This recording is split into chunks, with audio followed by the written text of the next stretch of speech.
Hey everybody, this is Cameron from Obnoxious and Anonymous, and welcome to the Twin Peaks Thought of the Day for July 30th, 2017. My guest today is documentary producer Ben. How's it going? Pretty good. How are you doing? Doing wonderful. And also we have Frank with us. Happy to have you here again. Yeah, hi Ben, hi Cam. It's nice to be back. So Frank, we need to start with this. You need to explain yourself. How are you hanging out with Alicia Witt here? Well, I'm a friend of the stars, and and we're like that, but no, not really. What happened was, it's interesting because I hadn't heard any of Alicia Witt's music before going to see her. She did a gig on last Friday and doing a short tour over here in Europe. And it was a really little venue, a nice little venue, but a very tiny venue in London called the Borderline. It's a tiny little club. And I thought, well, she's over here, so it's a rare chance to see her. Because being a Twin Peaks fan, that's my association with her, not her music. I haven't really heard her music. But I know that she's incredibly talented, as we've witnessed on the show. She's an amazing pianist and singer. And so I thought, well, I'll bite the bullet and go. And so I paid a little extra, not much, but I paid for a meet and greet ticket. It wasn't huge, and so we got to see a pre-show. So it was about 45 minutes before the concert in the venue itself, where the stage was, and she just came out of a fire exit door, with a cup of coffee in her hand, just very relaxed. And it wasn't like a meet and greet where she sits at a table and signs and you go along like a queue. She was just stopping and talking to you for a few minutes, chatting about things and moving on to the next person. Very, very relaxed, and she was really sweet. So that's where that picture happened. And I brought along the gold box set, and she signed that as well. So I made the best of it. But she's in Dune and Hotel Room more than she is in Twin Peaks. Yes, but although she's back in the new series, so we don't know where that's going. She might be in that bit more. I know. I got a lot of flack. I got a lot of flack the other day when Mandy and I did our watch along, because I said, is Steven, who's in his mid-20s, really dating this 40-something Gersten Hayward? And people were like, what's wrong with an older woman going out with a younger man? I was like, nothing, except that he's a druggy, married, imbecile. I would hope that there'd be something better for, a Hayward girl or a Hayward woman to be dating. And then someone else threw out this funny comment. They're like, well, maybe she's his mom. Maybe Gersten Hayward had just an early son. Stevens. I'm like, maybe, but I don't think Becky would be so angry that he's hanging out with his mom. But what do you like? Real quick, Frank? What do you think is happening there between Steven and Gersten Hayward? Because let's be honest here, if you're not a David Lynch Twin Peaks fanatic, you have no idea who that character is. That I'm really, really not sure about at the moment, what the relationship thing is going on. Because when you see her as Gersten as a kid, she was just like this pure kind of innocent, dressed in a little fairy dress. You think now she's going for bad boys, drug addicts. You think, what went wrong? What happened in those 25 years? I remember talking to her. When I was talking to her, I didn't. By the way, I didn't get any, secrets from the show. They can't say anything, so I didn't. Why would you even ask? I didn't ask. That's the thing. So I'm just letting you know I have nothing to reveal.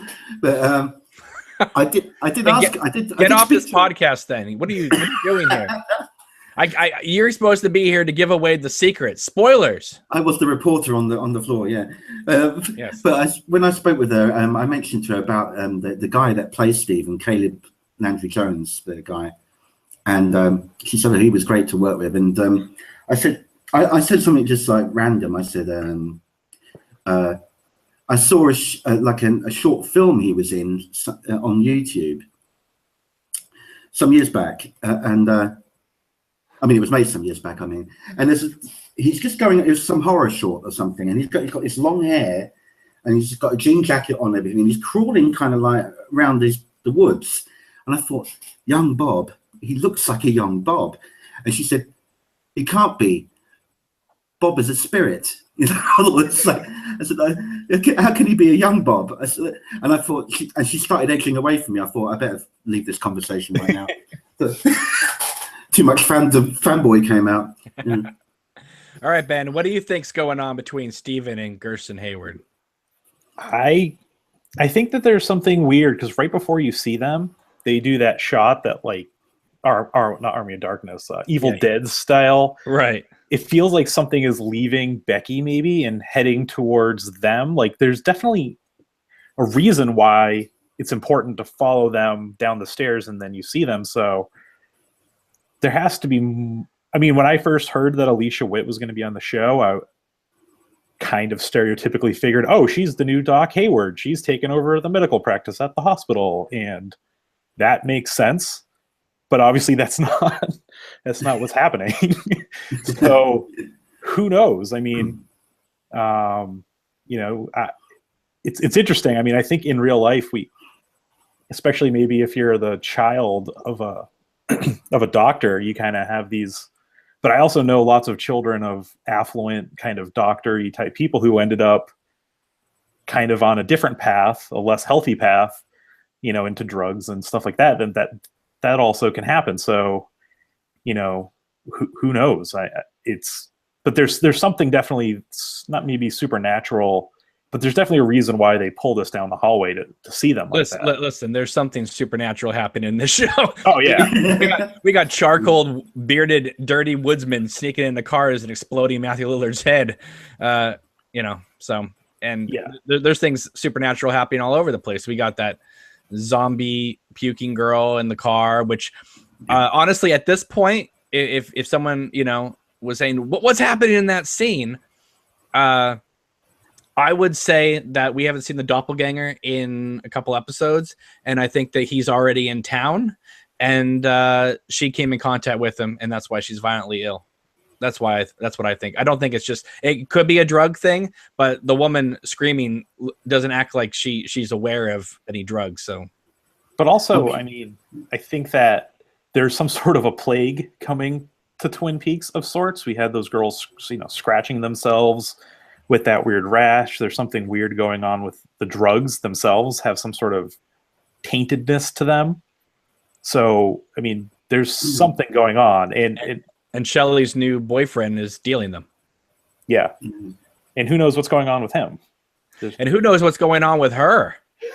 I mean, let's be honest here. She's like, Becky, we're here for you. You're going to stay at my house tonight. Oh, here comes my cool new boyfriend. I'm going to go outside and make out with him right in front of everybody. Like, and even Norma's like, what the hell? I always kind of felt after the show ended that, Shelley would have learned from some of her things. And I feel like in the last episode that she obviously hasn't really learned from her mistakes. Maybe Bobby did and grew up to a degree, but she's still in a lot of ways feels like the Shelley almost in the middle of her relationship with Leo. And it's interesting just how quickly she flipped from being like the great mom who's doing the right thing, letting her daughter stay with her, to out the door with someone else. I mean, it's surprising. Honestly, I think she's more childish now than she ever was in the original series. Yeah. I mean, she obviously was doing, infidelity and that kind of things in the original series, but she didn't. I hate to say she acted like a grown-up because she was like a moron in there too, but she didn't like come across like an idiot. She just came across like a naive woman who was way in over her head about this whole situation. Now she seems like those 40-year-old women that are acting like their 16-year-old daughter's best friend rather than a parent. She reminds me of the woman who's going to the Twilight films to scream at Taylor Lautner. I don't know. Yeah. I was kind of disappointed in her character. I'm like, I understand now why she was doing those publicity photos with one button, down on her waitress uniform a little too low. She's I don't know. She's acting more of a child now than she ever did. That's all I could say. Yeah, I mean, I always felt like her relationship with Bobby, even though Bobby was far from perfect, was definitely a step in the better direction from Leo. That you can understand where Leo's on the road. Leo's obviously, physically and emotionally abusive to her. It's like, okay, she's trying to get away from the bad things and her bad mistakes. But obviously, the things we haven't seen in the past 25 years have not. She didn't learn from those mistakes necessarily. True. What do you think, Frank? Yeah, she definitely, the way she ran out there, she was like a love-struck teenager, wasn't she? Very much so. But we never saw that in the original series. She never ran, maybe because she was afraid that Leo was gonna, bust her butt if you ever saw that. But she never, even after Leo was gone, she didn't ever run out of the diner and like at the end or whatever, and just tackle Bobby in the street and we're together, we can be together. There was none of this. There was just this thing of them grabbing each other's chins and in the diner at the end. That's all we got. You only had those sort of playful moments more when they were privately together, didn't you? Young Bobby and Shelley, when they were playing with the gun and these like they're undressing and all that. But they did do a bit, didn't they? Did do a bit where they were making out in front of Leo, didn't they? When he was comatose. That's a bit distasteful. Yeah, but it wasn't like in front of the whole diner. Where let's be honest here, it's a small town, right? Yeah. Them having their private conversation with Becky. Let's be honest here. People in the town have heard by now that Becky went nuts. And he even says himself to her, Bobby says, if you weren't my daughter, you would be in jail right now. And the one thing I loved about that scene is you really saw the old Bobby kind of come back a little bit, remember he's telling Shelley in the original series, like, I'm going to take care of this. Bobby's going to take care of you. He's not going to lay a hand on you again, blah, blah, blah.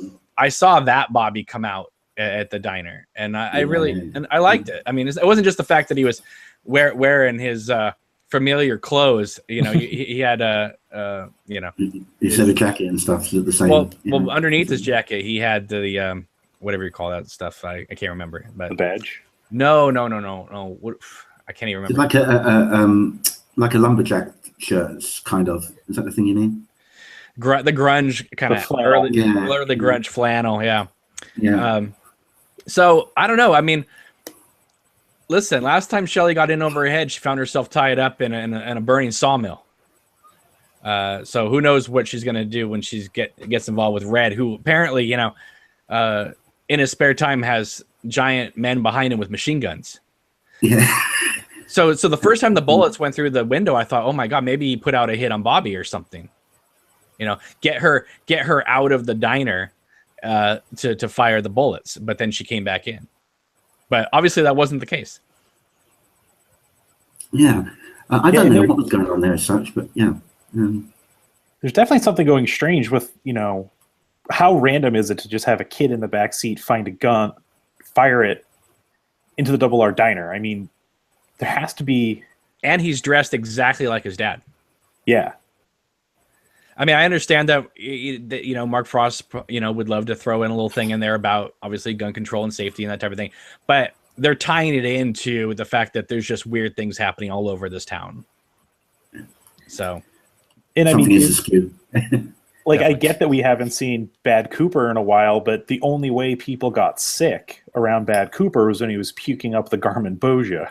So, I mean, we saw Hutch and his girlfriend or sister or whatever hanging out with Bad Cooper. Like, they weren't getting sick. Chantel's his wife. Oh, really? Yeah. Which makes it very bizarre. The whole situation. I was hoping that was his sister, but. Yeah. You know what I mean? Like is Bad Cooper just walking around puking stuff up in garbage cans, making everyone sick? Or that's awesome. Can we get that scene, please? I know, but I'm just trying to think if Kyle MacLachlan has one more vomit scene, he's definitely going to get the Emmy.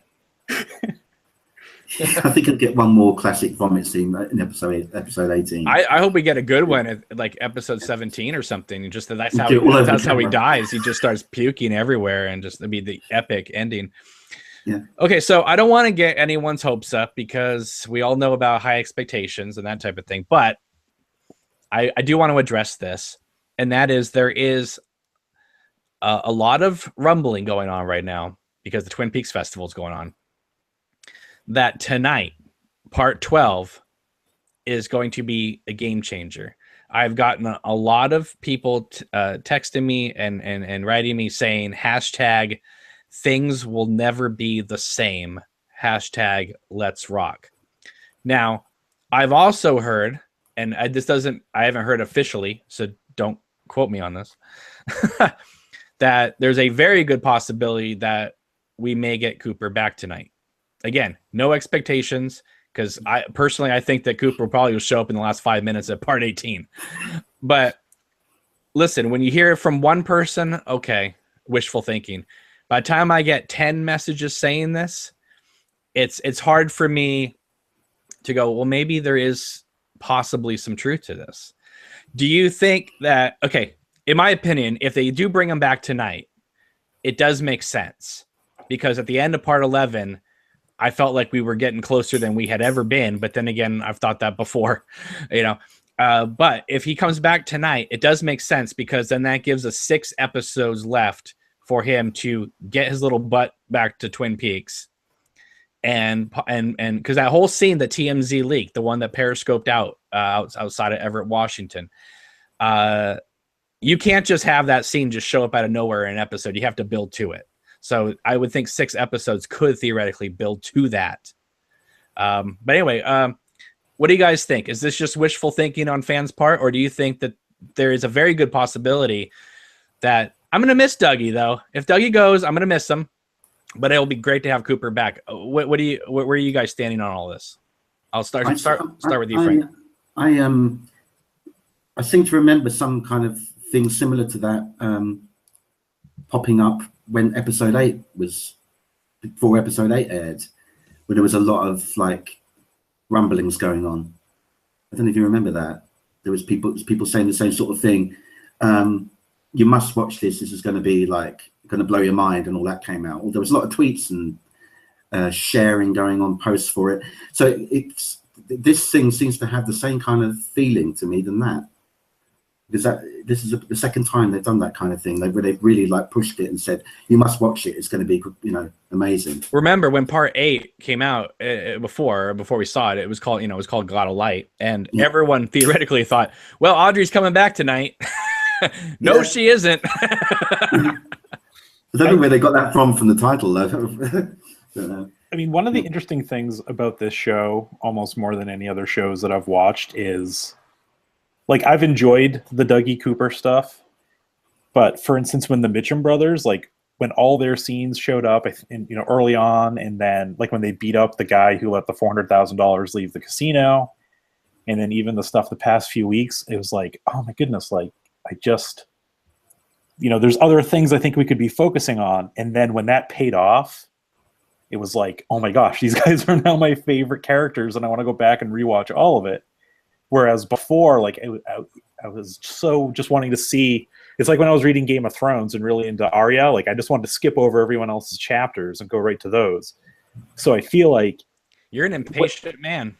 Yeah, like whenever this finally pays off, everything else, which I have enjoyed like immensely, is really going to get like all that much better, because I feel like with a few things on this show, because we are watching a long movie hour by hour, and it's not paced out to give you like a normal TV experience at the end, that when we finally get these moments, like when we kind of saw those first little glimpses of what felt like Cooper back at the end of, like, I was standing up in my living room with like my hands like, is this going to happen?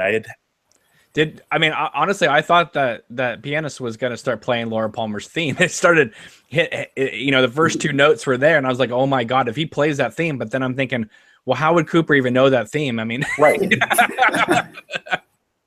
Yeah, I mean, that is interesting to think. I was thinking about that too, in that moment where I was, Lynch obviously loves music, and the soundtracks is important to all the pictures he puts together. How is he going to cross now, having actual people in the show playing the score? Well, he didn't go that way. No, but I was sitting there going like, wow, he's going for it. Like I didn't think we're now crossing like the 11th perception or something. But for a second I thought, is the show going to go meta here or what? More meta. Exactly. But yeah, no, I agree with a lot of people right now in the chat saying that most of the Dougie Lion story is resolved now, except for Tom Sizemore having to make the attack on Dougie, which I think is going to happen. And because we have to get Bushnell Mullen's big epic boxing scene. I think that Lynch was so ticked off he had to delete the Chet Desmond moment in Fire Walk with Me that we're going to get another boxing scene in this section where Mr. Mullins is, because listen, come on, they've been building up to this moment with all these boxing pictures and him working out. If Mr. Mullins does not throw a punch in this series, I'm going to be sorely disappointed because it's just been building up to something. Like I was hoping that Bushnell was going to take out Ike, but I don't think that's going to happen. That would be really interesting to watch. An 88-year-old man taking out a little person.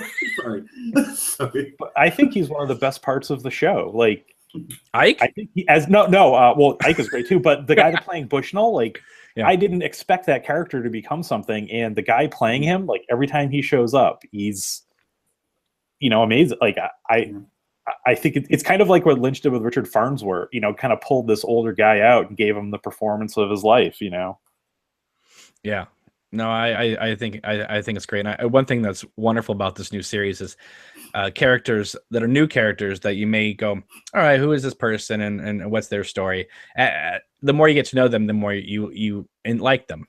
I mean, even Janie has grown on me, even though, I mean, I liked her at the beginning, but now because I've spent so much hours now with her that I enjoy her character a lot. She's also really fun. She's also really funny as well. She is. Yeah. Yeah. I mean, especially the Jay gives two rides. I bet she does. The bitch. Yeah. But I do worry though for for Cooper to come to Twin Peaks.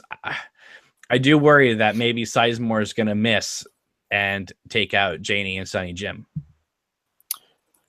Here's the one thing I was thinking is that if Cooper is coming back tonight, maybe he's back before Tom Sizemore tries to hit him, tries to take him out. That maybe he's going up against full-on Dale Cooper and not complacent Dougie Jones. That would be great. I also would love to see Cooper just take Tom Sizemore character and throw him into the Black Lodge and just watch his head explode into Garmonbozia. I mean, from like a story perspective, I'd say Cooper's relationships have not ended well in the history of this show. So, True. Yeah. But maybe it's time for something good to happen to him, especially after the past. But is years. this building up to a Tarantino ending of everybody having a Mexican standoff at the Black Lodge? Part of me is hoping that the golden shovels are the way to defeat evil, and that the entire town of Twin Peaks just has an army of golden shovel bearing people beating down demons or something. Well, I mean, but I don't think they're going to go there. I mean, okay, you brought that up. We've had two scenes. One is the shovels being delivered to Dr. Jacoby, and one of him painting them. Are those just scenes that Lynch and Frost are having fun with the audience in terms of expectations? Or do you think those gold shovels are really going to be something else in this series? I think it's very possible. I really do. Whether they were just trolling everybody? Yeah. I think they probably have a lot more significance than just what we've seen, because that's what he does, doesn't he? I mean, Lynch does that sort of thing, and it wouldn't surprise me. And the only time we've seen one since is in Nadine's shop. She's got it pride of place there hanging, I think, it could well come up again. It could, and it might play a sort of part of it might have a good plot device. There is a lot of gold in this series, and even the original DVD box was called the Gold Box. So I think it's something that's been on their mind for a while. What about you, Ben? Are these shovels really something else, or is it just a trolling thing they did early on in the series? I definitely felt they were trolling us in the beginning bits, but if you exclude the stuff that David Lynch didn't have to do with in season 2, then you look at Lynch's work, which I've seen most of many, many times over and over, there's not a lot of throwaway stuff in there. There really isn't. Like everything, even if it doesn't pay off in the end, does generally serve a purpose. So I think for him to take however many minutes of time and build up that joke, which was very funny when you saw the TV commercial with Dr. Jacoby, I have a feeling that, then we've seen Dr. Jacoby since then one more time, and I have a feeling the shovels will come back in some way or another. because he had so many shovels he was out there spray painting. My only hope is that you hopefully don't need a real gold shovel, that a spray painted gold shovel is good enough. Yeah, that's the thing. They're only spray paint. They're not real. Yeah, they're not real gold. So will they have any effect on anything? I don't know. A spray painted bullet cannot take out a werewolf, you know. All right. Let's talk about a few of these articles that have come out recently. Matthew Lillard is again doing a tour, doing interviews. It's funny because like some of these actors, once they're on the show, they're giving interviews with magazines and websites where they can't really reveal anything. So that always irks me. Like, why even give an interview? Oh, it's not really the words in the interview that's important. It's the fact that you're out there giving an interview that's important, right? Because the show just needs publicity. So get out there. You just can't say anything, but get out there. And we'll have websites just say exclusive interview with this actor who can't say anything, but it doesn't matter. Now that Matthew Lillard is dead, or as he says, I may be dead physically, but I may come back in the series. That's interesting. I like this quote. He says, this is from Vulture. He says, this is how I look at Bill Hastings. I think that he went on a fun journey with his foxy lover, was expecting to find the Loch Ness monster perhaps, but he stumbled upon a world of pain. All right. Well, he certainly did that. Just sitting in the back of the police car, crunch. And that was nasty. Yeah. Yeah. You know, I have a guy that frequently emails me, and he's convinced that the woodsmen are kind of like nutcrackers. Because I guess there's a lot of nutcrackers out there that are in the form of woodsmen. And he says they're always grabbing people's heads and crunching them. So I was like, well, I don't know if they're doing that, but it is an interesting theory.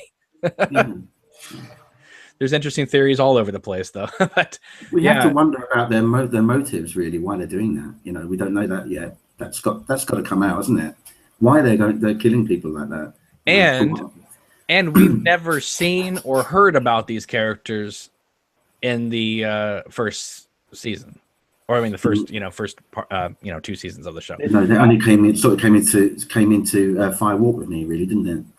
No, I don't even think they did there. There is that one guy who has the big long beard, but I'm not. Is he alluded to being the woodsman? You know, the guy in the convenience store. The Jürgen Prochnow character. Yeah. He may be, but some people, because we don't have a definite idea, some people speculated that was the long lady's husband. Right. And we don't have a definite idea, and he certainly does not look like how the woodsmen are portrayed now. Yeah, his beard looks really bad beard. It's almost as bad as Cheryl Lee's Tammy Wynette wig. I mean, at least these guys that are doing it now have actually got real beards. You know?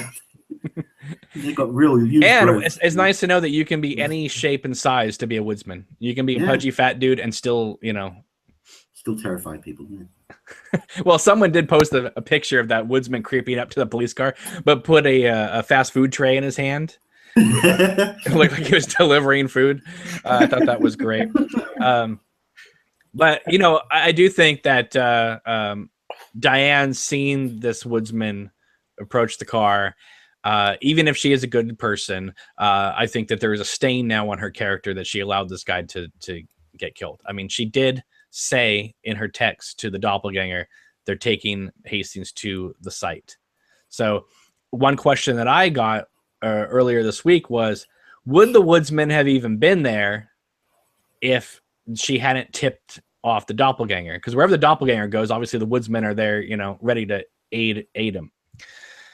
So that's an interesting theory, because Hastings had been there before, but did not encounter the woodsman. So maybe they only showed up because Diane tipped him off. I mean, it's hard to know for sure, but Yeah, I mean, anything can happen.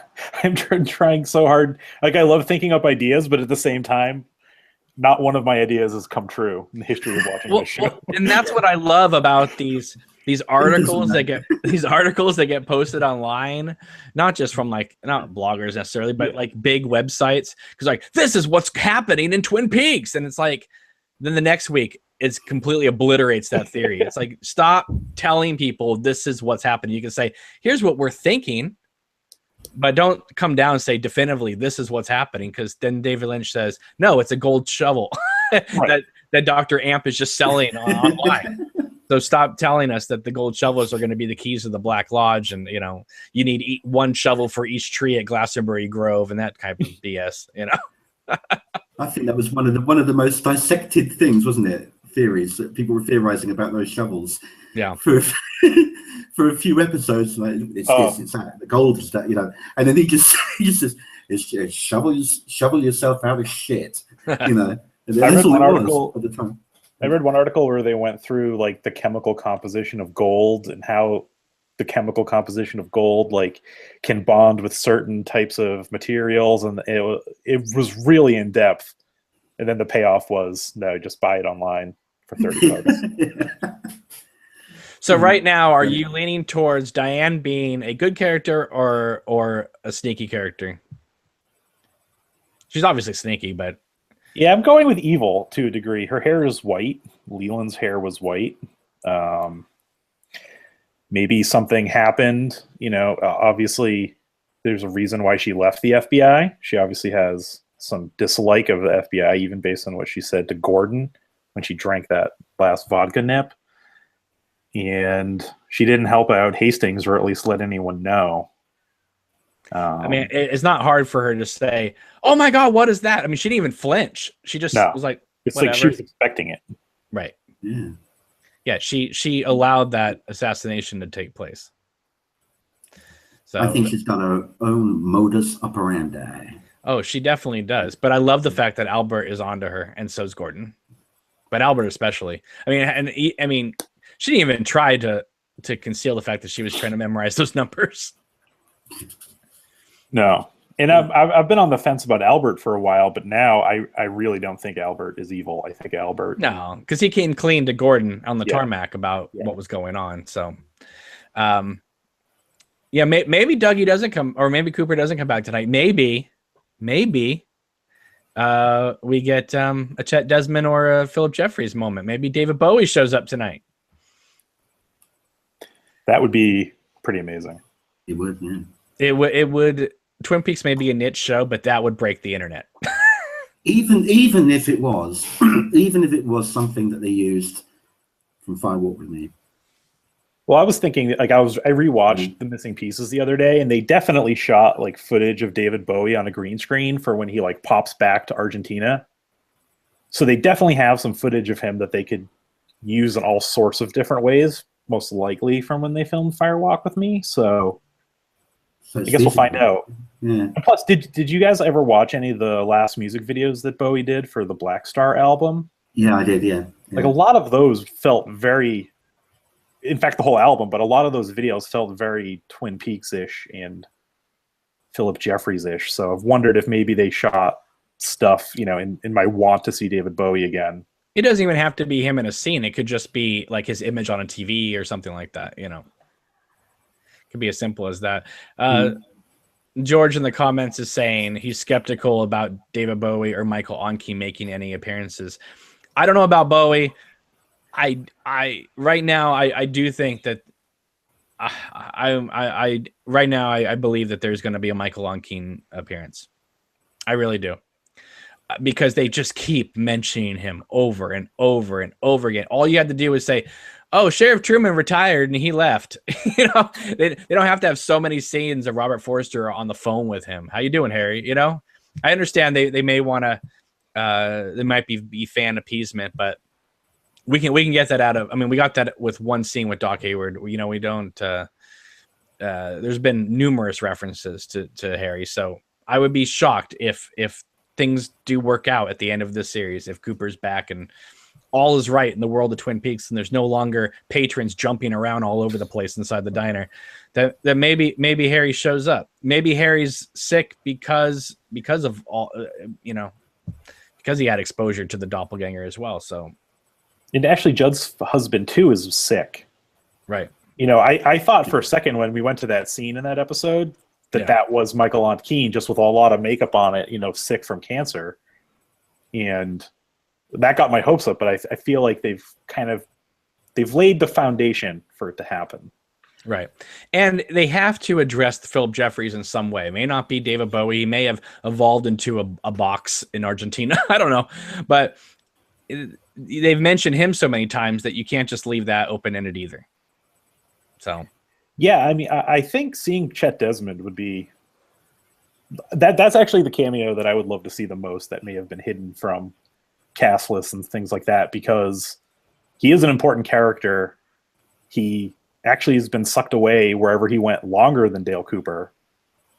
And, you know, how does he fit in? You know, because obviously he knew about the Blue Rose cases. He'd worked with Gordon beforehand. That would be pretty great. A lot of people in the chat want us to discuss what we think is going on with Gordon. Like, why is he seeing a 20-foot tall Laura Palmer outside of his door in South Dakota? That is curious, because he had no real connection with her at all, did he, in the series? Nothing.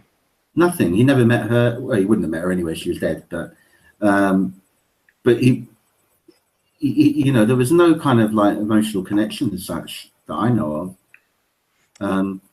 No, and so for her to seek him out, yeah, it is surprising, because she doesn't even know Gordon. Yeah. Unless she's just trying to reach out to someone, you know, trying to break through between two worlds, and somehow, you know, and well, maybe she is, you know, sent by the Lodge to bring him closer to the Vortex, because I think the Vortex was trying to take Gordon, like, in a way that Chet Desmond. They have a thing for taking FBI agents, right? They took Chet Desmond, they took Philip Jeffries, they captured Agent Cooper. They have a thing. It's like that's the most tasty thing they love to eat is FBI agents, apparently. And I honestly thought Gordon Cole was a goner. I thought, there he goes, whisked away in his Wizard of Oz tornado. It was a close call, yeah. Which I think if Lynch could be in real life could be taken away, a Wizard of Oz tornado is one of the ways he'd choose. Pretty much. Yeah. Well, in the same episode, we got you know, Shelley's, you know, red slippers flying off her feet after the most ridiculous Dukes of Hazzard chase I've seen in 30 years. I mean, listen, Becky pulls out with the car. Listen, does the scene work? Yes, it works. But is it a little silly, the fact that Shelley just hops on top of the front of the car? Yeah, it's a little silly. It's comedic. It's just goofy, isn't it? That's what it's supposed to be like a sincere scene of tension. Right. But I couldn't help but just giggle, because it was just like, what on earth? Shelley just that shot of her feet just long. I mean, it's not like, oh, the car almost took her out, so she had to, in order to save her life, hop on top of the hood. No, she just hops onto the hood. Yeah. But I feel like sometimes David Lynch does that stuff on purpose. Like the reaction shots of the people watching the kid that got ran over almost come across as like way overacted, but then you wonder, well, if I was in that position, what would I look like? And oh no, I'm not criticizing her acting. I'm criticizing a character choice of hopping onto a front of a car. Right. No, but that's what I mean, is just like sometimes the reactions of people like in his world they feel kind of out there, but at the same time, it might be what someone might do, which kind of explains a little bit of it. I think while they were writing this, remember there was that whole movement where a lot of people in America wanted to ban Dukes of Hazzard reruns because of the Confederate flag stuff. So maybe while they were writing this, they were like, you know what, we need to give a shout out to the Dukes of Hazzard here, and if that's the case, then awesome. Yeah. No. If that was the case, should Shelley have like jumped through the passenger side window and? I was thinking, yeah, yeah. See, you already made the scene better. And James Belushi does look a little bit like Boss Hogg, so you know. But I also didn't understand, like, I get that Becky's probably tripping out of her mind, but like, wouldn't you want maybe someone else to go with you? Like, conceal the gun, take someone else with you to try to find, you know, your crazy but you're not going to take Shelley with you for that, because I mean, Shelley thought she killed Leo, but she just shot him in the arm. I mean, she's a terrible shot. Yeah. So true. Anyway, no, I like the scene. I just thought it was it's a little goofy. But is it as goofy as Carl Rod having a magic whistle that has his Volkswagen bus show up with? No, because Mark Frost has said that he is the original Bookhouse boy. So yes, he's ready. He's ready to go. He's got car on tap, and he's got a direct line to the sheriff's station. Yeah. Right, and he apparently can see spirits of little kids, fire and Garmonbosia flying up into the sky. So, and yet he doesn't tell anyone about that, as far as we know. And Gordon Cole doesn't tell Albert about, hey, I just saw this 20-foot, tall Laura Palmer outside my door, when they're having like this private meeting inside. And then we get that weird shot of Tammy walking down the hallway all in slow motion. And then it's like, usually that means something in a movie. And yet it meant, as far as we know, very little so far. But there was that like digital distortion on the keypad to get into the door. True. Which I kind of feel is like how Laura somehow sent the vision to him. That when he touched the door, that like went into his mind. You know how many times in my life I prayed to have a vision of Cheryl Lee at my front door when I've opened the door, but it's never happened. So thanks, Lynch, for getting my hopes up. I was going to ask you about another character in it that's is really, really fascinating. Candy. And I was thinking about this, the fact that she seems so. If you even mention this theory going around that she's Laura Palmer or Annie Blackburn, I'm going to scream. No. Okay. No, I wasn't going to do that. No. Okay. No, I was more. It was more about her demeanor, really, and the fact that she seems spaced out and aloof. And I was thinking, she's so spaced out, not quite connected to her surroundings. And I was thinking, maybe is she possibly the same kind of character as Dougie, because she's slow, she's not quite, she's a bit out of it, and I'm just wondering if she might be manufactured like Dougie. Candy, Dougie, they all seem to have the D-I-E on the end. I brought this up earlier for you conspiracy nuts out there. The one-armed man tells Cooper or Dougie, "Don't die, don't die." Candy, Sandy, and Mandy all are D-I-E, right? There's no Y. It's all D-I-E. If you take the first letter of Mandy, Sandy, and Candy, it's Miss C. And then you're left with the rest of their letters. They all spell Diane. Each one of their names. That's crazy. It is. I didn't look into that one. But it's definitely a choice to write their names D-I-E at the end. Sure. That's not how most people would spell any of those names. Right. The only one that hasn't quite got that is Dougie, so G-I-E. But the I-E's on there, it's Janie E. Right. Right. All this, it's definitely going somewhere. It must be. Have you heard you that one, right? The Janie E, all that. What was the anagram like? Was it like Josie, my sister gone, Josie, Annie, and then like something like it was like Josie, my Annie gone, or something like that. Yeah, very bizarre. I read something the other day. Someone put something together with said Dougie, Douglas Furs. Sure. I hadn't thought of that before, but it's so obvious. There's callbacks throughout this whole thing, just in very subtle ways.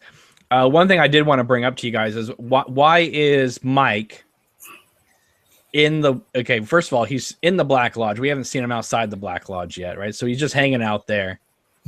Why is he in the credits referred to as Philip Gerard and not Mike? Because he hasn't shown his Philip Gerard personality so far in the series.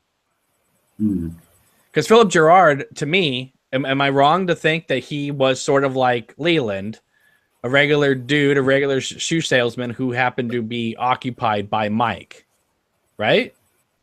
Right. That's how I always took that. That's the way the series, I felt, presented it to us. That Mike could turn Philip Gerard on and off. But in this new series, he's just credited as Philip Gerard, not as Mike. Yet all we've seen is Mike. It could be because we've never seen Mike. We've only seen his visual representation as Philip Gerard. Okay. So in the credits, it might make sense to say that is Philip Gerard, who's inhabited by Mike. Right. Okay, yeah. Herbert Trans in the comments says, yes, the anagram was Josie Judy My Annie gone. That was it. Right. Yeah. Creepy, creepy, creepy. Dub says Mike is taking Philip's body into the lodge. That's why he's credited like that. Yeah, it's, again, I'm just throwing out the question because we've only seen him as as a I spirit mean, the other form, thing, as a spirit form, yeah. the other thing that would make me think is that, I mean, Leland in the lodge is separated from Bob, and he's Leland, and he said, at the beginning of the season, find Laura. Could that be Philip Gerard stuck in the lodge trying to help out Cooper because he never got out? Right. Katie in the comments says Candy seems to be seeing stuff going on in Twin Peaks, like the traffic. I know that's a big thing going on right now. They're saying that Candy is the viewpoint of the audience watching, and so she's seeing what we're seeing. And listen, we got 6 episodes left here. I mean, we don't have time to go into Candy's psyche. Okay. And also, there's tons of traffic in Las Vegas. Yes, there is. I tried to go from a hotel to Target, which was a mile away. It took me 3 hours to get there and back. So she may have actually been on to the truth there. Yeah. But it's clear to me that Candy's story is going to be very important. But Amy Because she did Shields, 9 episodes, apparently. That's what she was listed as. Whether that's true or not, I don't know. Yeah. But I saw her listed. So there's more to her. There's going to be a lot more to her than. I think she's going to be quite integral. Yeah. Oh, really? Yeah, I think so.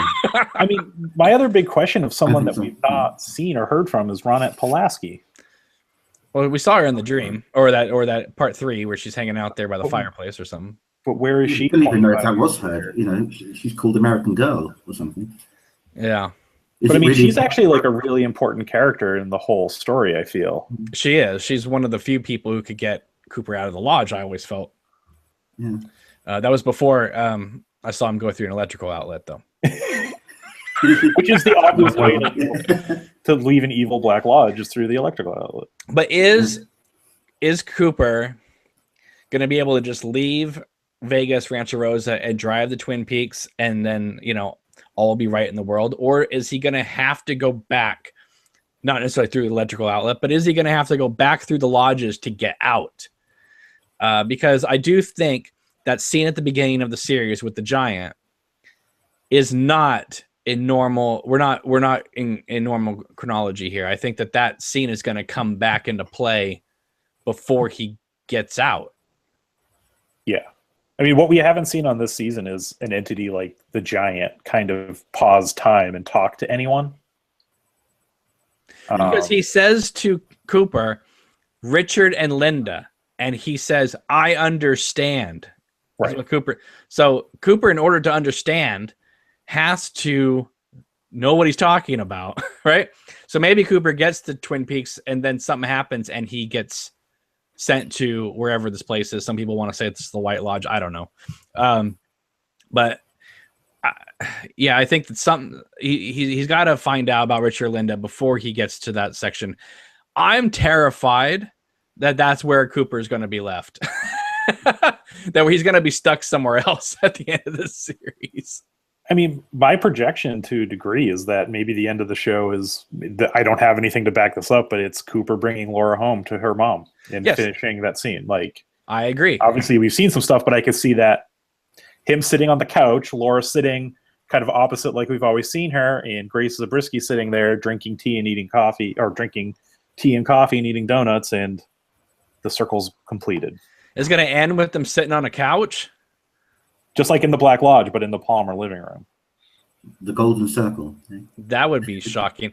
But I will say this: the TMZ footage that leaked from that Periscope footage, I would be shocked if David Lynch and Mark Frost shot the ending to this series in front of the whole community. I think that if that scene's even in the series, which I think it is, but let's just say, they could have shot it just to troll everybody. Mm-hmm. They also could have purposely let people see it, knowing that it was going to get out there, because of how much time we were going to be spending with the Dougie character. And that would be a way to let fans and the internet know, hey, don't worry, right? You're gonna see something later that's not pertaining to this guy in a green jacket, right? And I mean, mistakes do happen too, where people sneak through a line and periscope stuff, and yeah, but they knew you know. they knew that they were filming. Mm-hmm. They may have requested cameras to be shut off at certain points, but they did allow people to film Cooper in that outfit. They saw Cheryl Lee. Sorry, in case you didn't know. But so I think that they knew that footage was going to get out there, and plus they also put out pictures of David Lynch sitting next to Kyle MacLachlan, and he was in his Cooper outfit, and they were outside. Yeah, I mean, Cooper in those shots in the beginning has his FBI pin, so something's going to happen where he gets that FBI pin. Right. I feel like if something were to happen to Gordon and Albert, maybe that's where the pin would come from. Kind of like an FBI person giving something if they're on their dying bed, like, take this, finish what needs to be done. But someone posted a picture some time back online of they did a screenshot of Bad Coop from behind, and the way his hair goes from behind like that. Mm-hmm. And it looked like the pin that Good Cooper had on his lapel, on his thing, and it was tying his hair like a bobby pin type thing on the back of his hair, Bad Coop's hair, and they reckon that was the pin that was on Cooper's jacket. So Good Cooper is going to scalp him? All of a sudden it becomes the last of the Mohicans? Well, he doesn't look like the Apache, I mean, Bad Coop is almost as bad as Magua, so. Yeah. Are we going to see Tim Roth and Jennifer Jason Leigh like going all Lassos on the left on the warden here, or what? Because he told them to kill the warden and then go over to Vegas and kill 2 other people. That's right. So, that's got to come up soon. I mean, at a certain point, some henchman has to do something the right way in a David Lynch show or movie.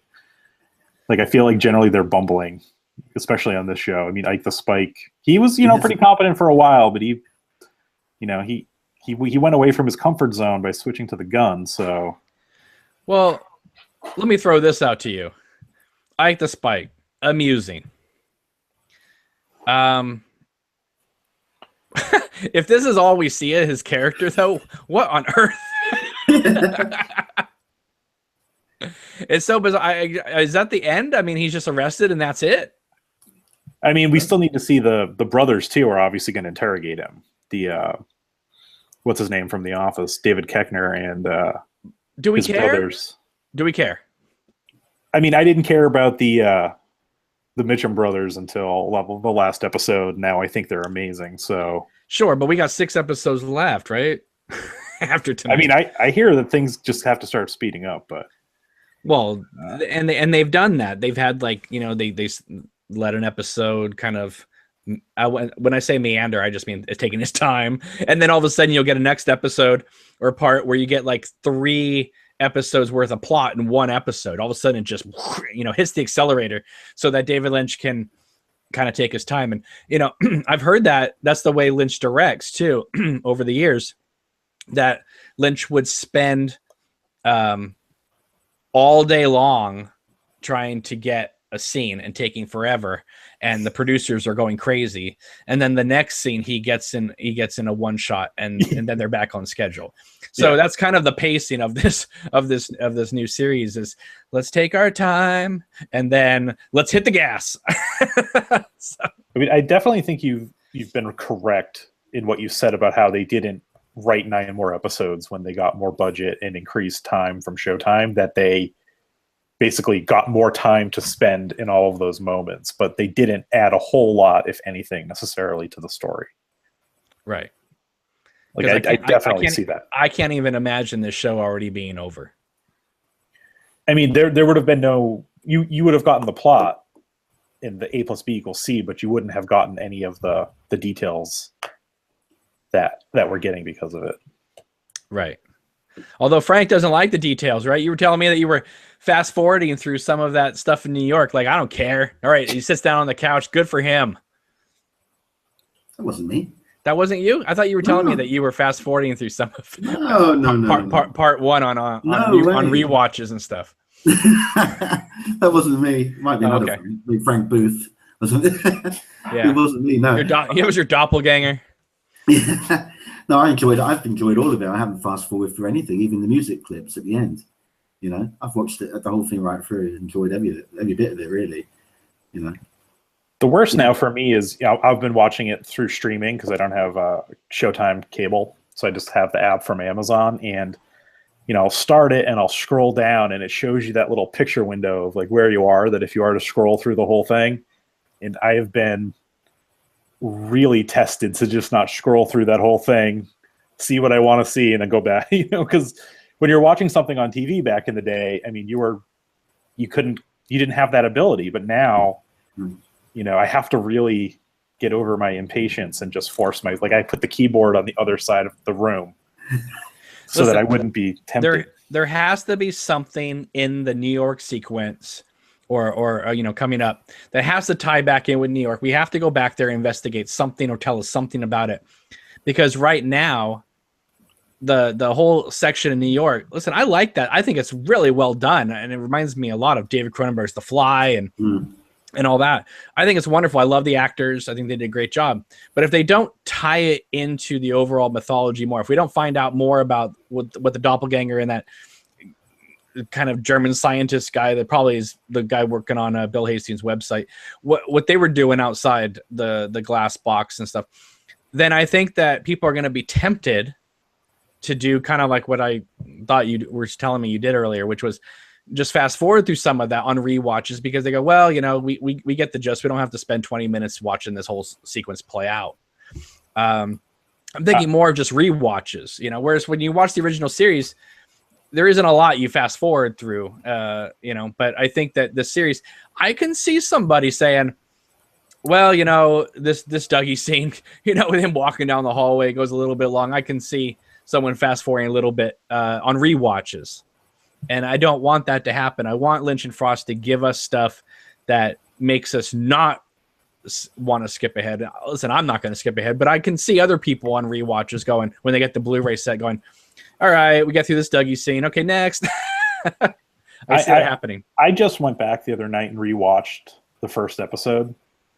And there's something going on that I think in there that hasn't been talked about a whole lot. And it's that, where did the security guard go who was guarding them? I mean, they've made it very important that like no one's supposed to go in that room, but somehow when that guy walks back out, he's gone.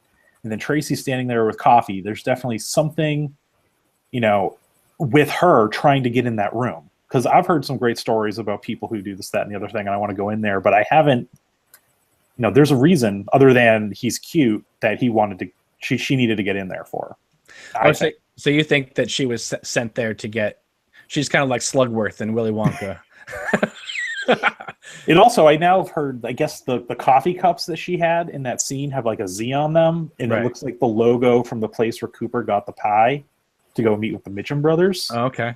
So yeah, I've heard, before it was a Z, someone told me it was a 7 that matched Cooper's insurance, which it wasn't. I mean, a lot of people have told me though, about Candy, they think that she's an FBI agent infiltrating them, and if that's the case, that's awesome.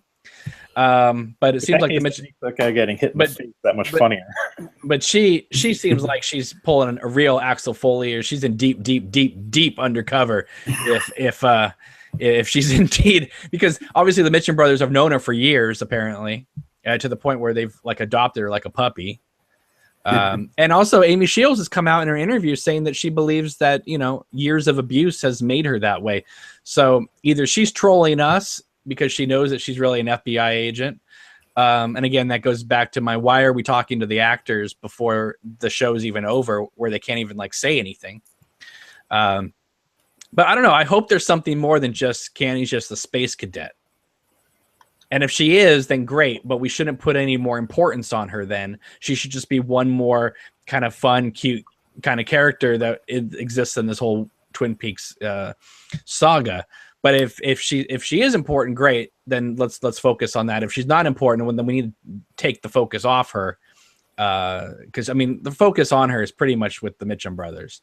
If they're not in the picture, and I don't think they're going to be in the picture once we get to Twin Peaks, unless the doppelganger tries to take out Cooper, and then all of a sudden the Mitchum brothers just plug him because Cooper's got him as bodyguards or something in the back. Which would be epic, by the way, if they just blow the doppelganger back into the Black Lodge. And the whole show ends with Candy in the red room just doing a dance, you know. After the Dream Man. You know, yeah, but I mean, like the place where Hastings was killed was at on Sycamore. Dougie, when he was in the Jeep with Jade, passed the Sycamore Street in Rancho Rosa. Of course, Dougie lives down the street from Lancelot Court and Merlin's Market and all that. So again, Frost is bringing in the whole like King Arthur's elements and under the sycamores. I mean, are these just cute little references, or is this really going to be like that moment at the end of season 2 finale where Cooper snaps his finger and goes, Glastonbury, the legendary burial place of King Arthur? I mean, are we really going to go there? Is Cooper going to go up to Dr. Jacoby or Dr. Amp's place and pull a golden shovel out of a stone and just take out Excalibur? Oh my lord, how epic! I was hoping Jack Nance might pop up and go, King Arthur was born in England. Exactly. Listen. If we can get a CGI Major Briggs, then we need a CGI Pete Martell. And she's dead, wrapped in plastic. And how the heck does Major Briggs know the words Blue Rose? I mean, is that something they used in Project Blue Book? I think that's probably what it's referring to, because he was really like, you know, into lots of stuff, wasn't he? Especially in the book. If you read the book, you know, he that place they're going to as well. That's another thing we haven't explored yet. You know, the place they're meant to be going to, Sheriff Truman, to the rabbit thing. What's it called? Jack Rabbit's Palace. The rendezvous, yeah. Which was where Major Briggs' station is, where he was like doing all this UFO investigations and supernatural stuff. So that's going to be really good. I can't wait to see that. What they're going to do with that, you know. Okay, what do you think's going on? We haven't even seen Big Ed, right? Big Ed, of course, they had Everett McGill show up at Comic-Con, which again, why? I mean, you can't even talk. You know, I mean, it's great to see him, but my goodness, they should have had him on a People Under the Stairs panel retrospective. At least he could say something. Do you think Ed and Nadine are still married? And if not, do you think Nadine is like in love with Dr. Jacoby? If they are married, then it's one of convenience or something. You know, when you get some married couples can live under the same roof and never talk to one another. Because let's be honest here, Norma does not look like that she's gotten any action in a while. So I don't think that because she's got that really depressed, sad look every second. Like, I got all this paperwork to do. Every time we cut back to her, she's in a booth doing paperwork. And again, if the Double R is sending out pies and recipes to all these other places and you know, to other states, then yeah, she's going to be on top of all this paperwork. But it doesn't look like she's had any happiness in her life in a long time. So I don't think her and Ed are together. I don't think so. Which is a bummer. But also, and I don't think this, but in the Secret History of Twin Peaks, we definitely established that Hank is out of the picture, right? Yeah, but there's a lot of things in the Secret History of Twin Peaks that we can't take for granted either, you know. And I listen, that's really awful if they just kill Hank Jennings off in a book, right? Because if you watch the ending of season 2 or towards the end when his character is about to go to prison, he's supposed to go to prison for 25 years. So what a perfect way to bring him back. Right. And he's the one that he goes to all the Twin Peaks festivals. You know, he's very well liked. So bring him back. You know, listen, I'm sad that Piper Laurie's not in here, but I get it if they don't have a story for it. And obviously they really don't. I get why she's not here, but Hank Jennings, I mean, he's kind of a crucial role, don't you think? Yeah. In the overall series. And especially since they built up to he's going to get out in 25 years. Right. And then they just kill him in a book. Nah, I don't like it.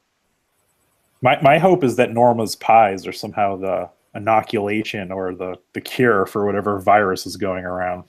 if they're shipping pies all over the country. Well, Norma did say, or Peggy Lipton did tweet out that it was one of Norma's pies that the Mission Brothers and Dougie ate at the end.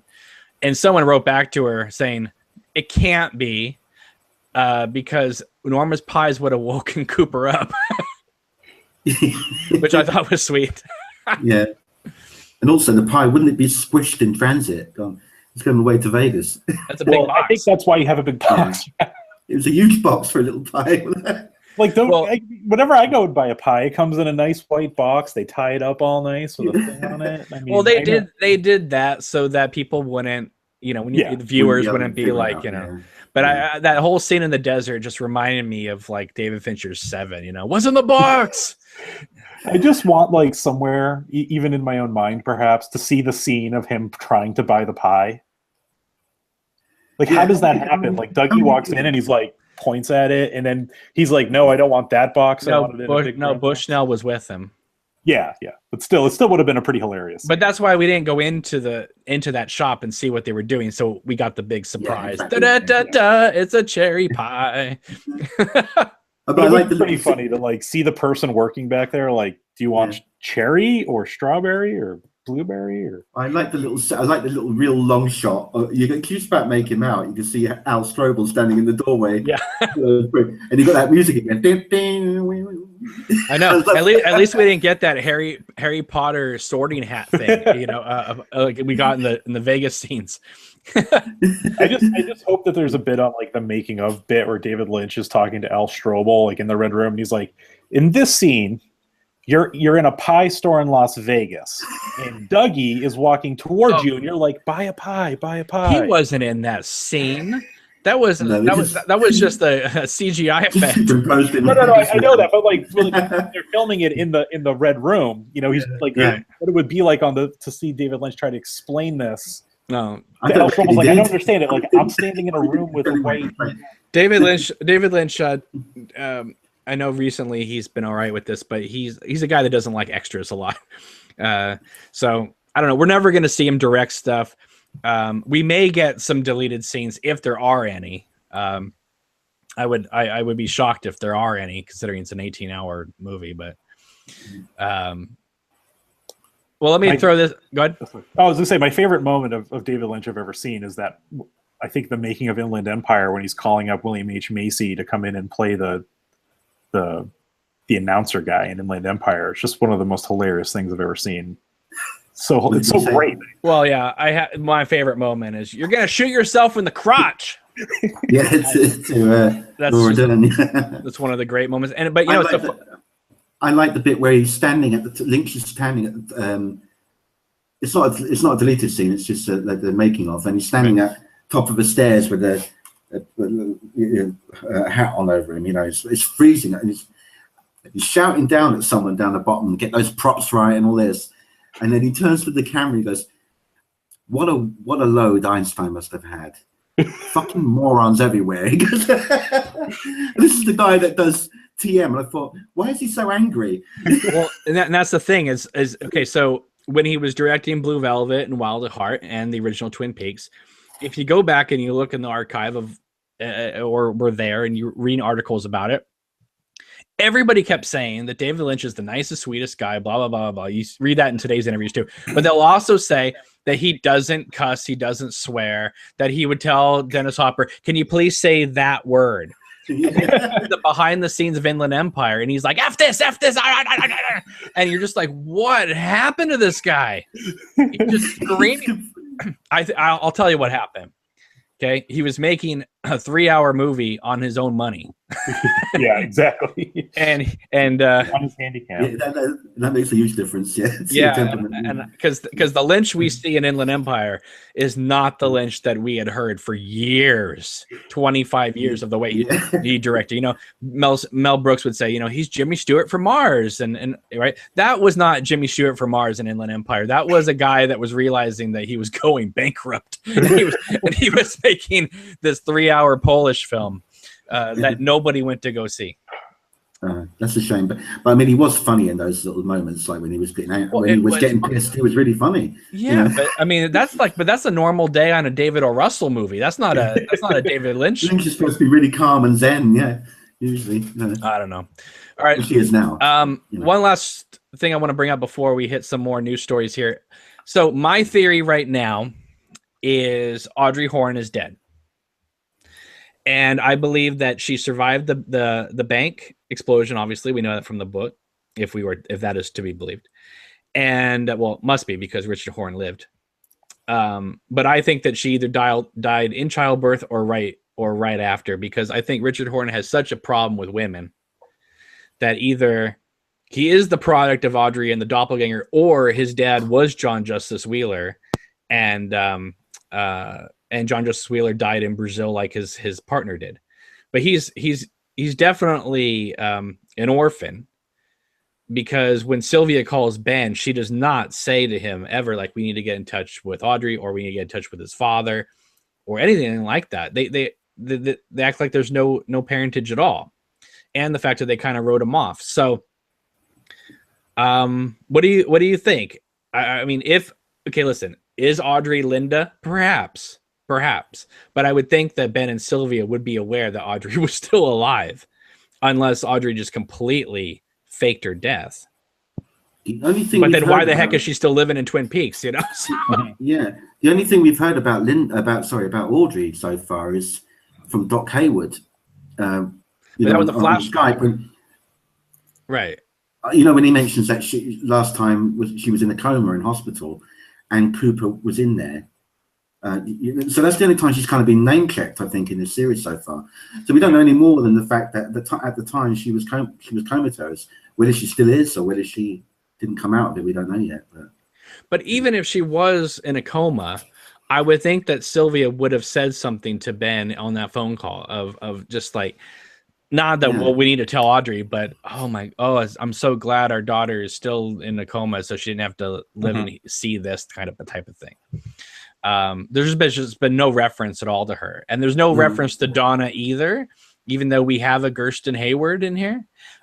We haven't had James come back since the end of part 2. I mean, who's this guy with the green glove he's hanging out with, ordering beers? I mean, is this his friend from San Francisco? We don't know. my only guess on that was that after James had his motorcycle accident, he became friends with the paramedic. The paramedic hadn't taken his work glove off from doing a shift, and they went to go get a beer. That's the only thing I can think of, because that guy just seems out of place. Yeah. And it's not just because he has an accent, right? I mean, yeah. I mean, who knows? I mean, James Marshall, that might be the only bit he has on the show. It's not. It's not. No, it can't be. No. It's not. I would be surprised if it is. I don't have any specific facts, but I did a long time ago briefly mention something on one of these videos about something that I had heard that they were filming, which has not happened yet in the series, if it is indeed true at all. And James was a part of that, or at least his character had some sort of thing with that, to the point where people from the production did reach out and say, you might not want to share things like that. So I don't know if it's true or not, but it must be enough along the same correct ways. Did they say something like that thing that Belushi mentioned about saying something and Lynch got him? Did they say, Cameron, do I have to take you to the principal's office? That would have been awesome if they had, but no, it wasn't anything like that. And again, my argument back was, I don't even know what I said. Right. Because it's like if someone said to you, there's going to be a scene in this new series of Cooper in outer space, and there's going to be a blind Asian woman pulling a lever. You'd be like, okay. That means nothing to me. You know what I mean? You never saw that coming to me. No. If someone, I don't know, said, I don't know, just some, there's so many random things in the series that if someone had leaked them to you, it wouldn't have ruined anything, because I have no context for this. And in fact, when I look back at this new series so far, I still have no context for some of this stuff. It's just there, and I love it. But anyway, so yeah, some people from the production had told James and me some things, and I was like, I have no idea if this is true or not. But I was like, but it's so like, I couldn't even put a context to it. That was like, listen, here's something that they said we could share, and I have no idea if this is true or not, or what the context is. So here's what I heard. I said a couple of little things that I honestly to this day have no idea what the heck I said, but it was enough for Showtime to reach out and be like, you might not want to be saying anything more. And I was like, oh, what did I say? I must have said something true, and it had to do with James. So. Hurley. And I would be shocked if they brought back James Marshall just so that Shelley could say he's still cool. Yeah, I mean, he is a Bookhouse boy, and I'm kind of hoping for I think that if that's how you bring back Sheriff Truman Prime, is, we need all the Bookhouse boys, and Carl Rodd obviously has now been outed as a Bookhouse boy, which is a good thing. That you might need them all to fight the evil. That's entirely possible because Frank Truman is a Bookhouse boy as well. Right. One of the originals. And I love the fact that Hawk can say all this stuff to Frank Truman, and Frank Truman's not like, what you talking about, Hawk? This is ridiculous. No, he sits there and goes, yep. And that's why 25 years of that, he's in tune with it all. He knows. And Harry probably briefed him too. Yeah, he did ask that one question about the symbol, and Hawk's like, "You don't want to know about that," and he doesn't go any further. He's like, "That must be bad." Yeah, it's Cthulhu. Yeah, and I get that, but if I was Frank Truman, I'd be like, "No, you need to tell me exactly what this is, because this is in my neck of the woods, and I'm the sheriff." I kind of hope that they cut right back somewhere in this next episode, right to that moment where his hand hits the table. He's like, "No, I really need to know." And I really do hope that Jesse is not a moron and just wants to show the sheriff his new car. I hope that he was trying to get the sheriff outside to be like, "Listen, I found out something about Chad," or something like that, because Jesse can't be that much of a fool, right? To stop my Black Lodge living map mythology talk to show Truman his car. No, go away. In my notes, I wrote, "Go away, Jesse, now." It's like the worst way of having that scene broken up. Like, imagine if David Lynch sat you down and said, "Look, Cameron, I'm going to tell you everything you've ever wanted to know about Twin Peaks." And right as it starts getting good, someone comes in and goes like, "Oh, it's pizza time. We're having a pizza party for everyone." And you're sitting there and you're like, "No, like, now's not the time to eat pizza. Now's the time to be talking." That's when I tell them I'm going to shoot them in the crotch. No, actually, that happened all through season 2. Every time Major Briggs would show up at the sheriff's station, they would sit him down and be like, "Listen," and you're like, "Oh my God, here it comes, some big momentum revelation." Nope, some military people show up and cart him away. It's like, dang it. And that happened like 5 or 6 times. Even before that, Major Briggs would just say, like, it's against my duty for me to tell you any more than what I've already divulged. But you know everything. Just tell me. It's still that way on the show. This is what you do. This is what you do. You leave Major Briggs in that room, and you bring in Dougie Milford with the shotgun. And right? Because I cannot believe, in retrospect, that a sheriff station with the FBI there allowed an elderly man with a shotgun to go into a room alone with a redhead that he wanted to kill. Come on. I love the show, but that's suspension of disbelief on a whole other plane. That was great. It was so funny. Oh my God. Oh, they were waiting there as well. We what do we do now? We wait. And they're just standing there for like eternity up there. Well, that was the commercial break too, right? And they came back. Someone messaged me a while ago saying the billionaire person in New York is going to be Lana Milford, and I said, if that happens, you will literally see me vomit Garmonbozia on this podcast. I did mention that she had in the book. She has a bit of a fling with a coiffed billionaire. Yes, so it's feasible she might come into money. I do think that the billionaire may not be important, and they might not mention who it is. Yeah, that might just be one of those things. Listen. I am going to honestly be a little disappointed and I'm sure I'll get over it. But I'm just saying, initially, if I think about it, I will be a little disappointed if the billionaire is not a character we already know. Yeah. If it's just a random new character, I'll be a little like, oh, really? Because that's a great reveal for something, for someone. So other than Audrey, who would it be? Well, I don't know. I mean, if it's just a doppelganger, I'll be very upset. If it's Nadine and her silent drape runner somehow changed the world. Yeah, I don't know. I mean, I can't think of anyone else. But see, the thing is that you have to ask, like, what is the point of the glass box? Was it just to harness some energy or whatever, or did they think that did they think Cooper was going to come back? And if so, then they have to know that Cooper was missing. So here's how it breaks down: is that Nadine's business with the silent drape runners changed the entire world. Poverty is over in Africa. Things are fantastic. Ed is bored because, he just doesn't. And he goes, well, I'm a bookhouse boy. We need to find Agent Cooper. I'm going to just invest all of this money into a glass box in New York. So maybe it's Big Ed. But they didn't know Cooper was missing. But I mean, I'm sure Harry Truman would have been like, oh, well, whatever came out of that thing was not Agent Cooper.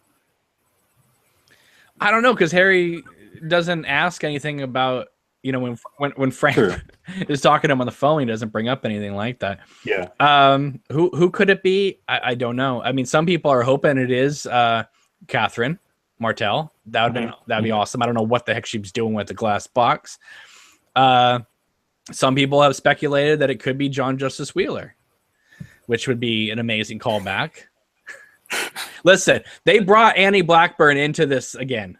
So she's not she's not she's not just a throwaway character in season 2. And Lynch brought her back in Fire Walk with Me in 2 crucial scenes. One only made the film, but one is in the missing pieces. So you're saying we might get the zaniness. I'm saying that if Lynch doesn't like you, then he wouldn't incorporate it into it. But he brought Annie Blackburn in. So whenever everybody likes to say, oh, Annie Blackburn was just this throwaway new character just to give Cooper a love interest. Obviously, she's very, very, very important to the mythology of this overall show. Yeah. The fact that she can literally time travel into Laura's bed. You think it could be the billionaire or the millionaire could be Judy? That would be interesting. I mean, some people, I still think that the blind Asian woman was Judy. I mean, I'm still surprised. Obviously, Joan Chen wanted to be on the show, and that original shot of her like looking in the mirror is like one of the most iconic shots of the show. It was the opening shot. So like first person we see. In there, she wanted to be on it. Well, maybe she is in it. I mean, that humming sound we hear going through the Great Northern, I'm still convinced is Josie. Mm-hmm. Because when did the noise start coming back? Oh, when the room key showed up. Oh, what happened at that room? I don't know. Did she shoot Agent Cooper there? Mm-hmm. But also, didn't the key card show up in the room? Had already been humming for a while, according to Ashley Judd. Shh, that's details. Details. Let me see. But I mean, I'm just saying, like, I think that actually helps the story of that. No, but I think it got louder. It got louder, though. Right. Mm. Yes. Right. Yeah, I think she's inhabiting. Well, I think a lot of people inhabiting the Great Northern. I think that's got a lot of spirits in it. That place is kind of odd, isn't it? Well, it was the thing where when they were interrogating Mike in the second season, and he says, a large house made of wood and with rooms each alike, occupied by different souls night after night. And then Cooper says, the Great Northern Hotel. And it goes with the shot of the Great Northern.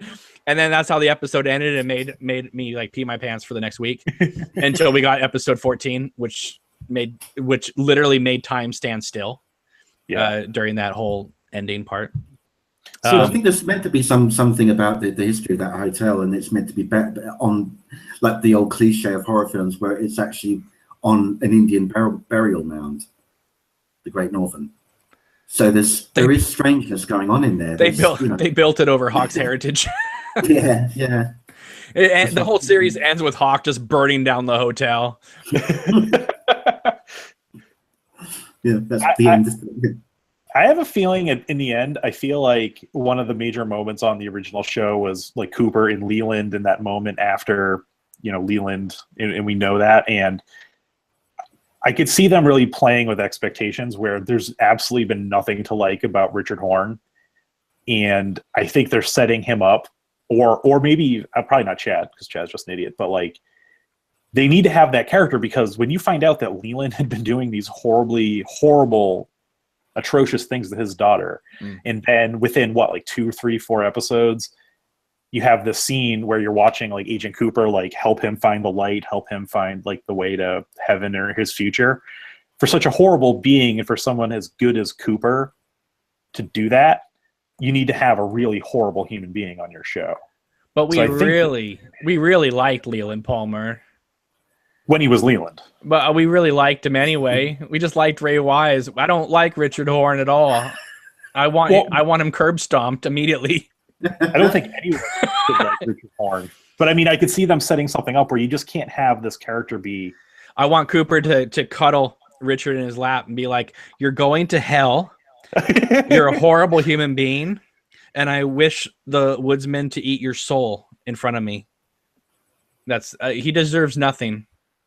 Maybe we get that scene. We get the inverse of Cooper trying to help someone. If this show ends with Cooper just curb stomping Richard Horn and then it goes to black, I will be happy. I will stand up and applaud and be like, "This is the greatest show of all time."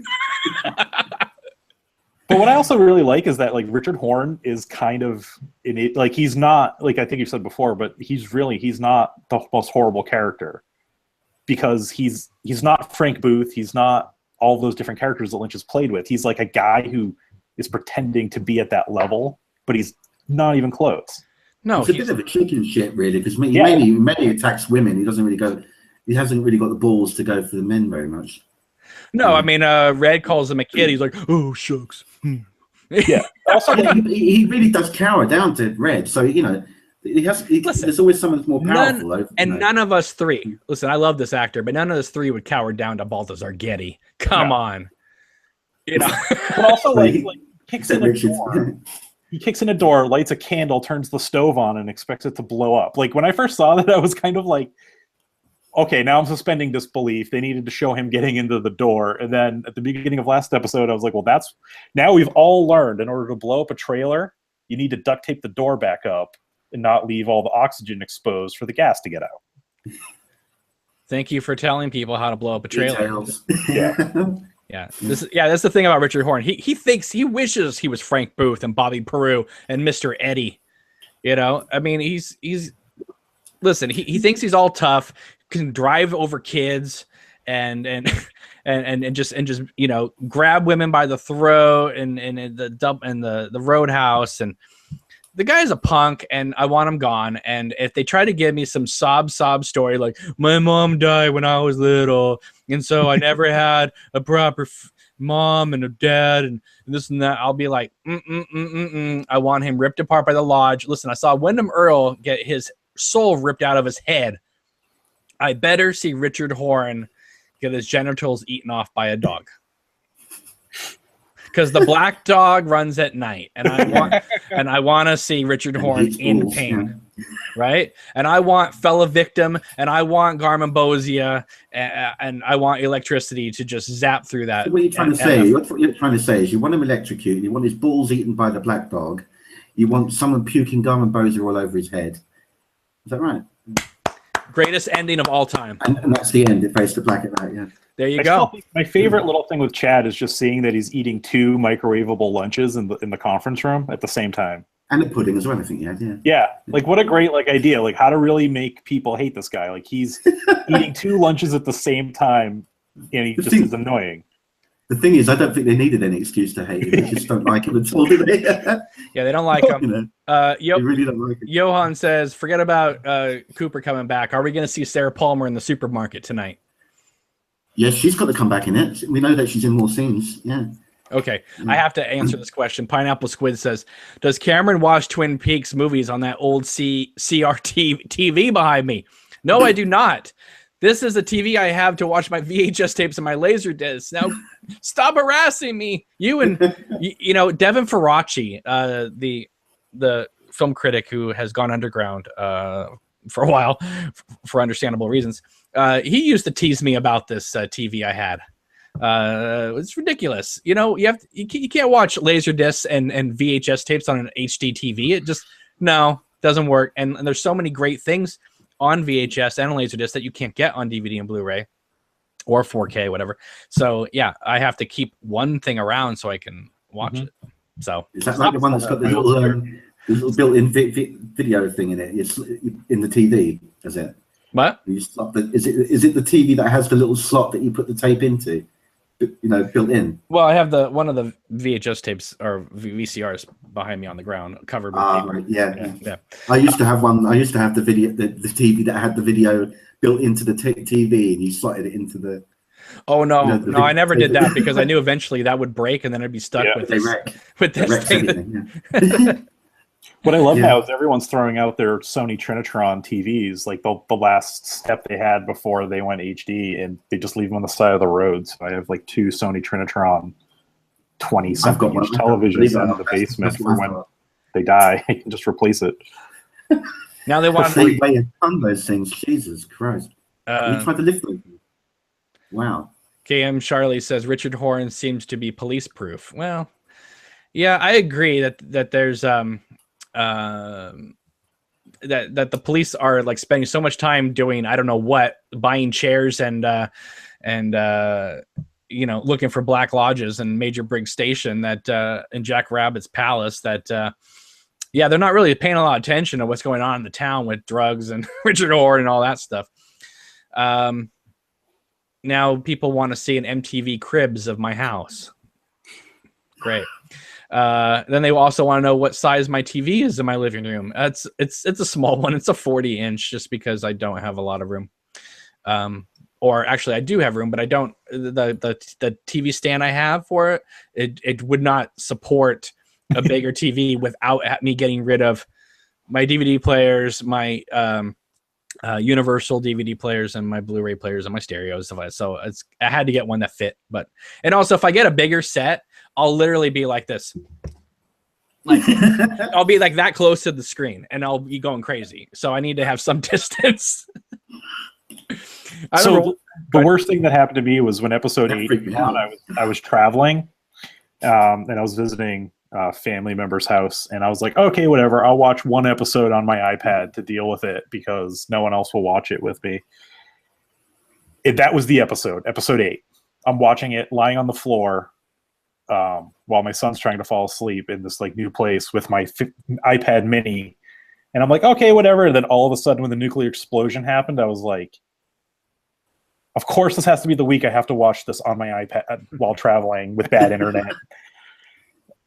And remember that whole sequence, the atom bomb sequence with the frog moths, that originally was supposed to be the opening of Fire Walk with Me.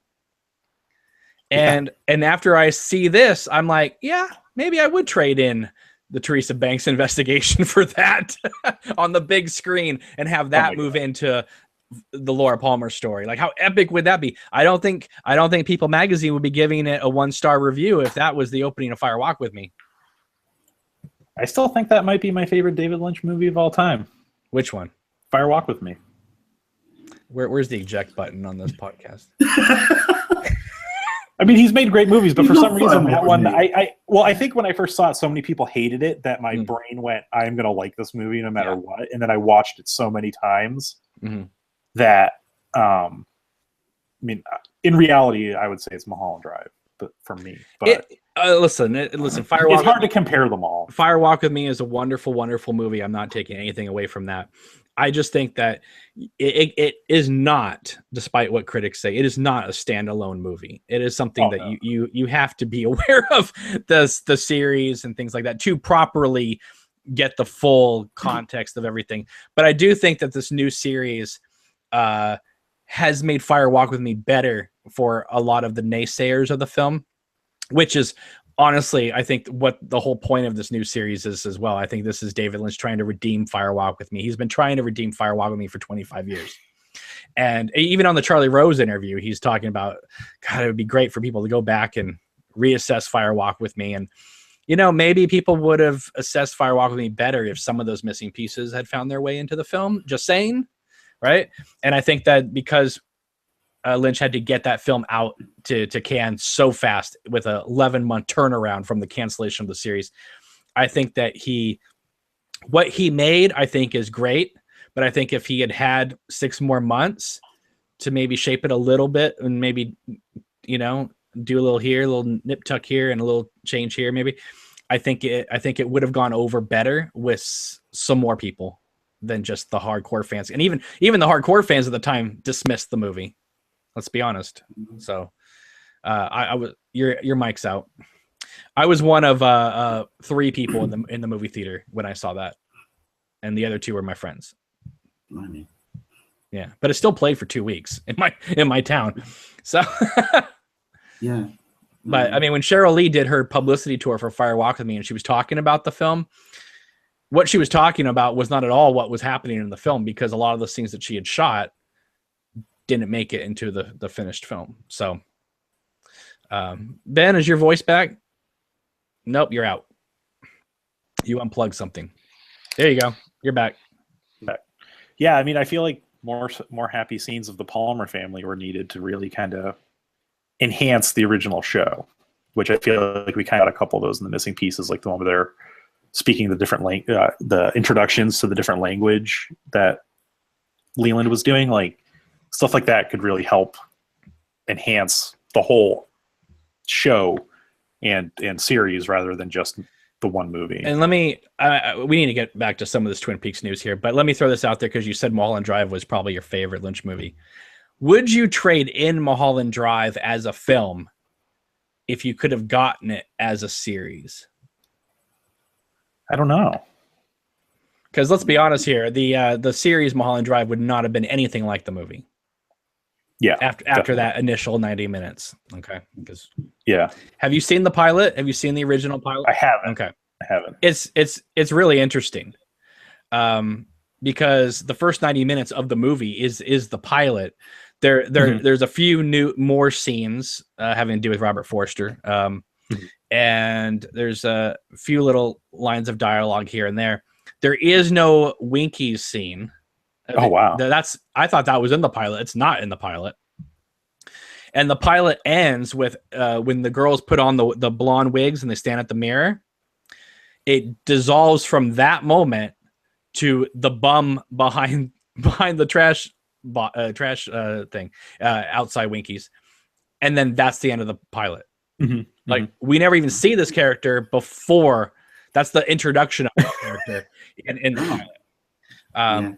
And so to go from the wig scene to that is very interesting.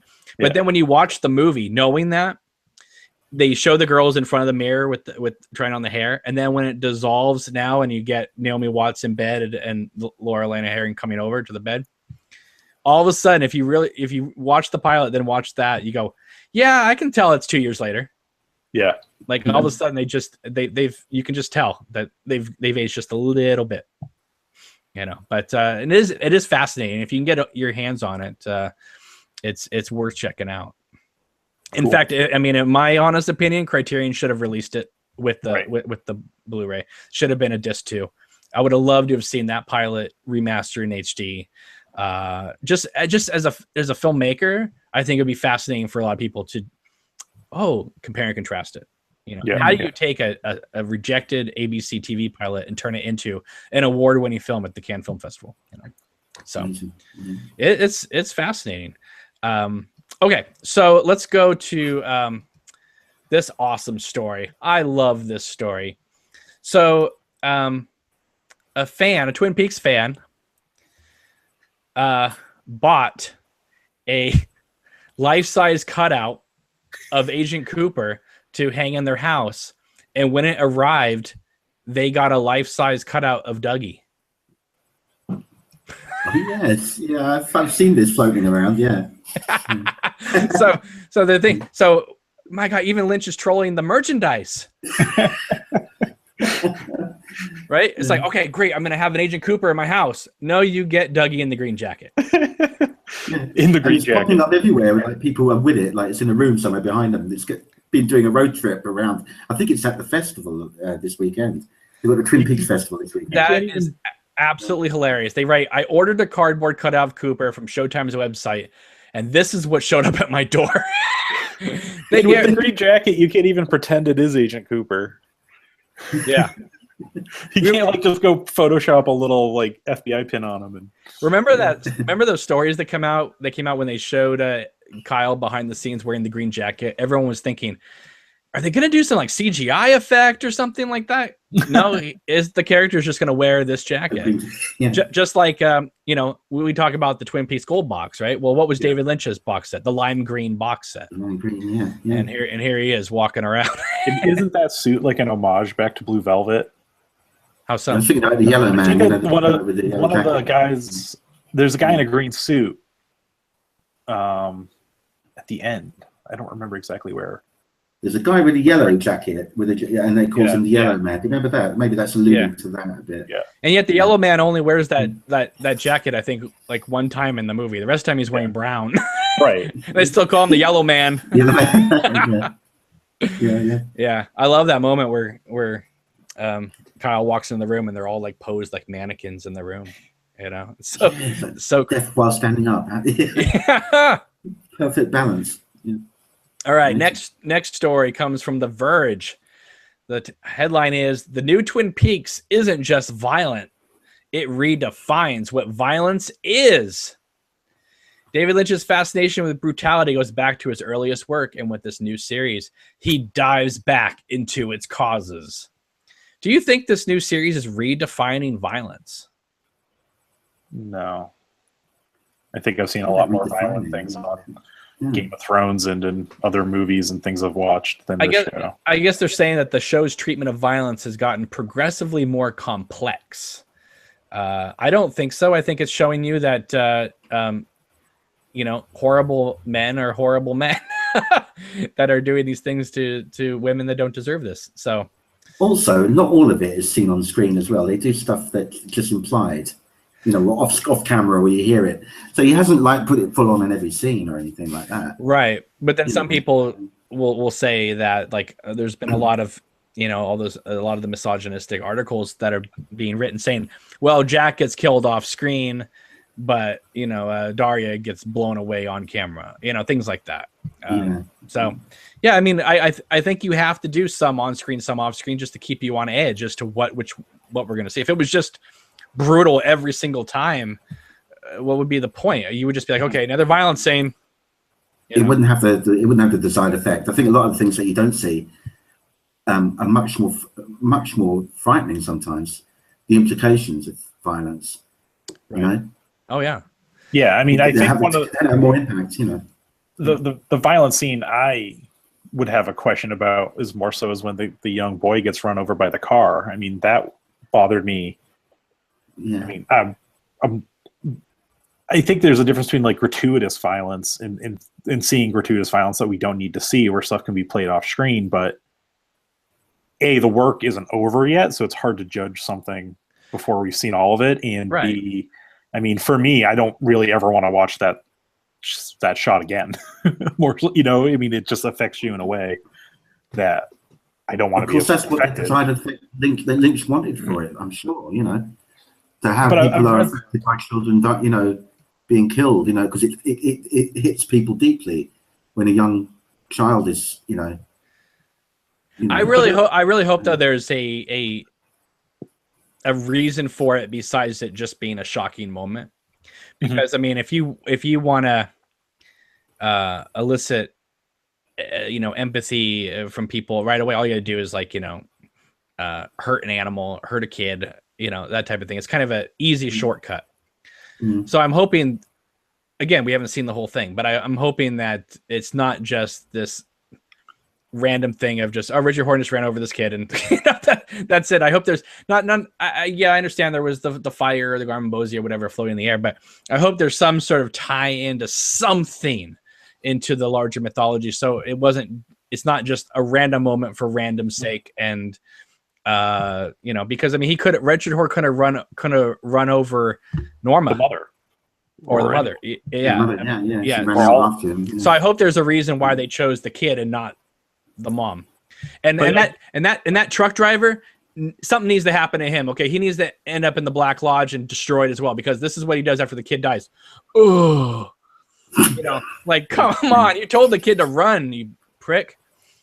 But also, I just feel like a lot of the articles that I've read about it are focused more on Richard Horne and like what he did to Miriam and his grandmother and a few other characters, but that one aspect hasn't been brought up, which I think has, I think that Twin Peaks has always been about violence that people do to each other, and that's what the show at its core is always about. I would argue that almost every single one of Lynch's work is about this in some way. I mean, even in the Elephant Man, it's yeah, no, definitely, maybe even more so. The treatment of others and that type of thing. So exactly, yeah. I see people in the chat going crazy on this author. I don't think this author is lambasting Lynch for the violence. I think he's just trying to say that it's the violence is in black and white. It's getting more complex. And my argument is, I think it's still black and white.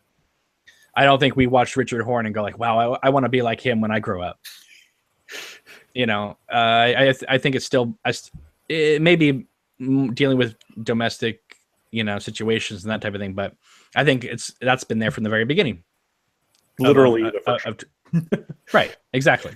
So anyway, please don't beat up the author too much. It's not like, no. Some of these other authors, no, I'm telling people in the chat because even though Lynch just loves his surrealist and his abstractness in his films and episodes, there's always a real human story, an element, a thing that could happen to people in life, there at the core. He may do surrealist stuff around that, but even Eraserhead to me is telling a very, very, very basic story of like, a guy that's stuck in a situation and he's presented with a baby that he's not ready for. It's about parenthood. To me, that's how it reads to me. I could be completely wrong, but that's how it reads to me. You are wrong. Okay, do you understand me? You are wrong.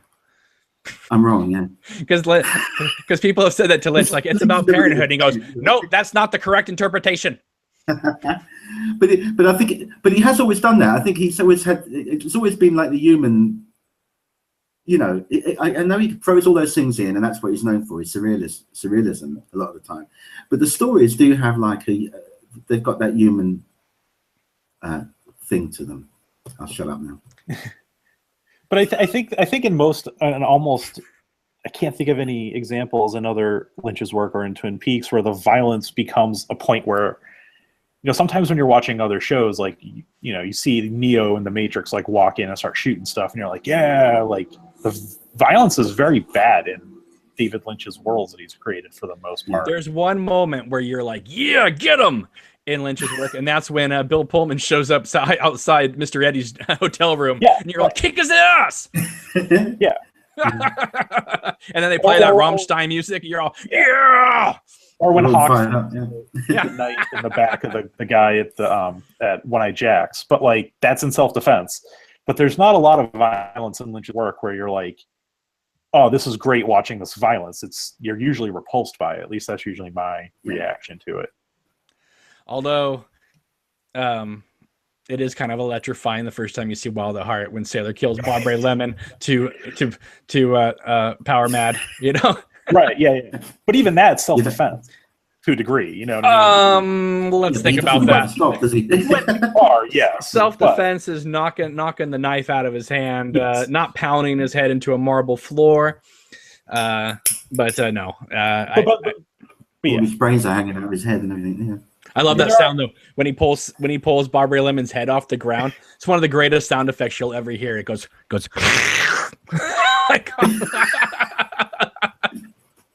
It's not without consequence in many different ways. I mean, he's in jail for years. Yeah. So totally. No, I totally get what you're saying. I'm just having fun here. No, definitely. Okay, we have. I saw you post about this, Frank. Twin Peaks night, Chicago, Illinois says, "Come celebrate the return with us one last time as we turn the hideout into the Black Lodge." Andrew Saw and his organic sound plays the music of Lynch and Angela Badalamenti from the original Twin Peaks score. It has to be the original because there hasn't really been a new Twin Peaks score. There will be, I'm sure. Hopefully.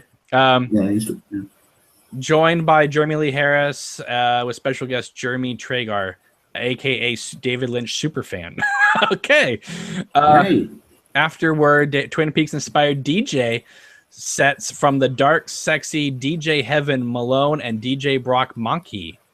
Did I mention they serve coffee at the bar? Yeah, I didn't read all of it. I just shared the post.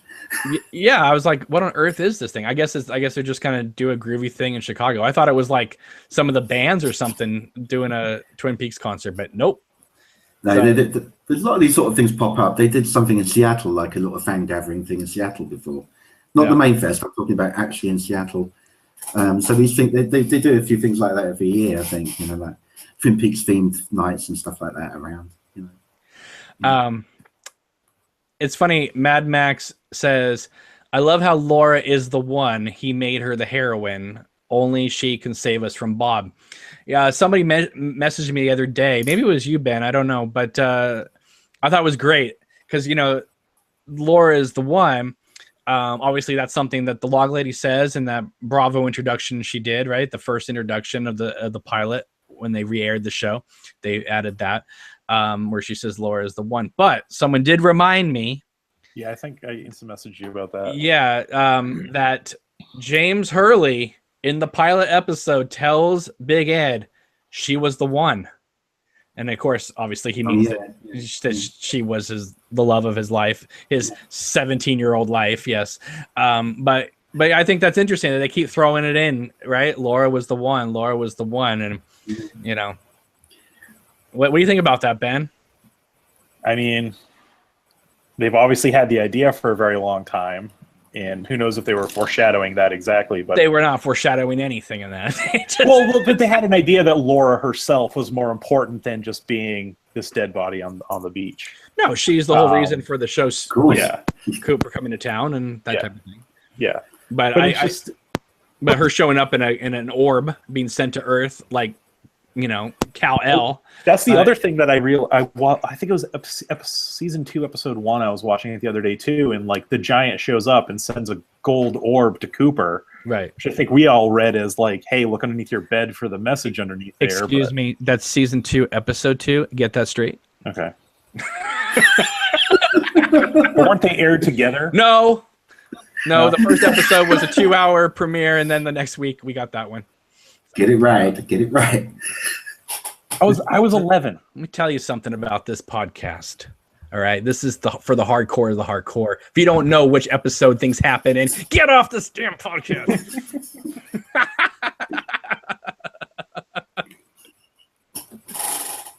Yes. Yeah. Katrina. But anyway, yes, the giant does send a gold orb to the Cooper, which is interesting. Yes. Yeah. So. Katrina says Laura is the one that leads to many. Yes, many STDs. She even Laura even slept with me. You know that? If you meet Jennifer Lynch and you have her sign the Diary of Laura Palmer, she will add your initials to the list of people that Laura has had sex with. I did. It's the greatest thing ever. She's like, hang on. I'm like, oh, you signed it. She goes, no, hang on. I got to add you to the list. List of what? The people that Laura's had sex with. Yes, please do. Please. So she has like a Google Doc that she just keeps adding to? No, she'll sign your book. Oh, okay. But she'll add your initials to it. And it's absolutely wonderful. So, all right. Oh, Katrina says, Cam, it's a quote. I know it's a quote. I'm just having fun with what you were saying in terms of the Log Lady saying it in the introduction. Just having fun here. Come on. We're less than 3 hours away from the new episode coming out. So we're just trying to have some fun here. Let's see here. Oh, and by the way, yes, Hal and I hope Hal comes on. We're going to be doing the after show. I don't know if it's going to be live though, just because we need the views on the main channel more than ever now, since Frank, plug your ears. now that obviously another YouTube channel is stealing my videos and putting them on their channel, I wanted to mention it now so that they can't edit it out. Ha ha ha ha ha. Anyway, if you are watching this video or any of the Twin Peaks Thought of the Day videos that we do on another YouTube channel that does not say obnoxious and anonymous, not counting this one, that video has been stolen and put on their YouTube channel. So please watch them only on the main channel. So I appreciate that. Okay. Let's go to the last story for today. And that is Little Miss Christabel is tired of the complaining.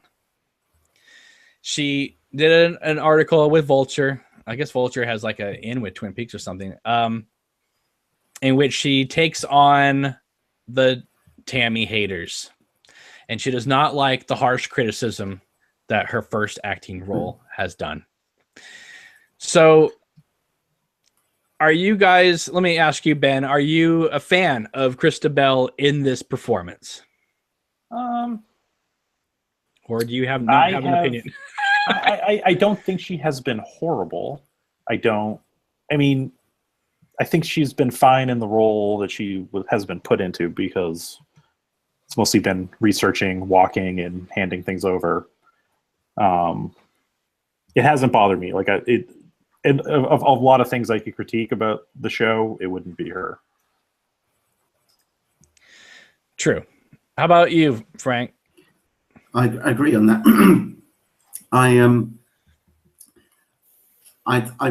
kind of like it. It's got to a point where, like, why we're embracing this new series, and it seems to be that like one character, or mostly, people seem to like want to vent on, and need an excuse to like pick out someone that they don't like in it, and I think she's been okay. I've quite enjoyed her performance. You've got to bear in mind, again, she's new to acting. I think she's only done one acting job previously. That was years ago. And she's doing that acting for a reason. Obviously, she trusts Lynch. That's the way Lynch wants her to be portrayed, I would think. He's written those lines for her.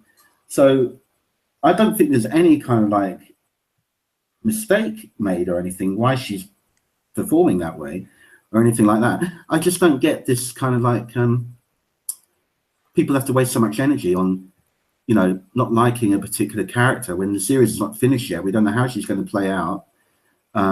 She could be absolutely brilliant by the end of it. So I don't waste my time and energy on that sort of thing. I like her. I think she's fine in the part.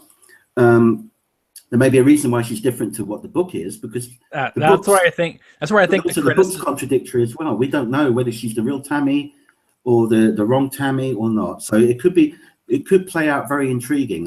That's what I'm intrigued by. I think that's where a lot of the criticism comes from, is the Tammy we have in the book and the Tammy we have in this show don't seem like the same person. But then again, Mark Frost's book, like you said, is full of inconsistencies. Yeah. I think apparent inconsistencies. I think people also thought, and I understand this, that maybe that Tammy would be more like Naomi Watts or something, or like Laura Elena Harding, or some, not. See, Lynch loves this idea of casting musicians and acting parts in the FBI, right? I mean, Chris Isaac. Mm-hmm. Which people praise Chris Isaac. I would say that Chris Isaac is doing. He does an okay job. I don't think he's great. I've seen him in acting roles where he's far better.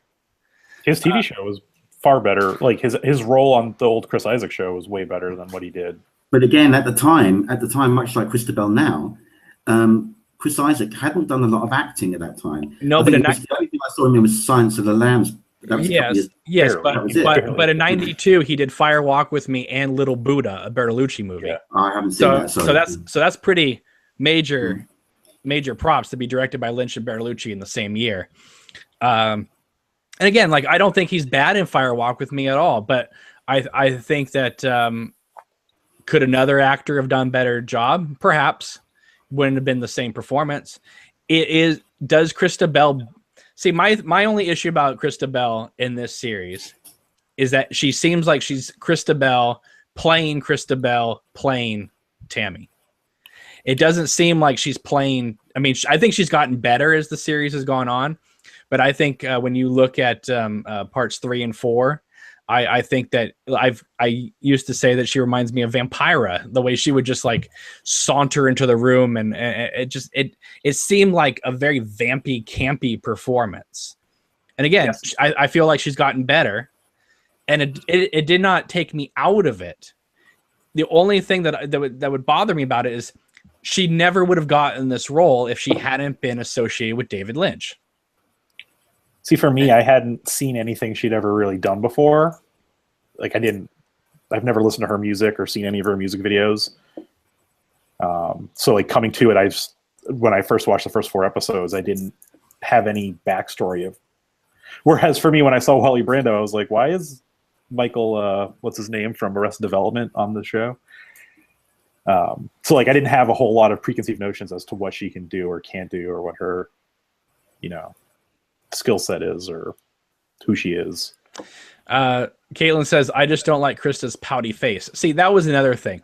When Gordon and Albert tell her to leave and she goes, ugh, and then walks away, I'm just like, come on. Could we have done another take, David, please, where she wasn't just like, ugh, or just have her walk away. Whatever. I mean, and just you asked me to. It's like, oh my Lord. Okay. I think that she was playing too much into the fact that, like, in her backstory, her and Gordon are together at that point. Yes, I am convinced. Until they tell me otherwise, that Gordon and Tammy are dating. Totally. Because the way she comes up to him and they're looking at Albert on the date with the lady, and David Lynch goes, so sweet, and she goes, so sweet, right in his face, totally. And then they turn, and then he puts his arm around her. Yeah. Okay. And then the whole thing with the wire in the 4th episode, where she was like, "You told me to wear it." It's like, that's totally like you're getting dressed in the morning, and Gordon Cole's like, "You need to wear the wire today, just so that we have a record of everything." And then in earlier in that episode, or part 3, or when I get them called confused, it's all one movie, for goodness sake. Denise makes that reference that Gordon's still into young girls. Yeah. So, I mean, she may just be like a little protege and that type of thing, but I mean, even Diane can't stand her. And I can't stand anyone.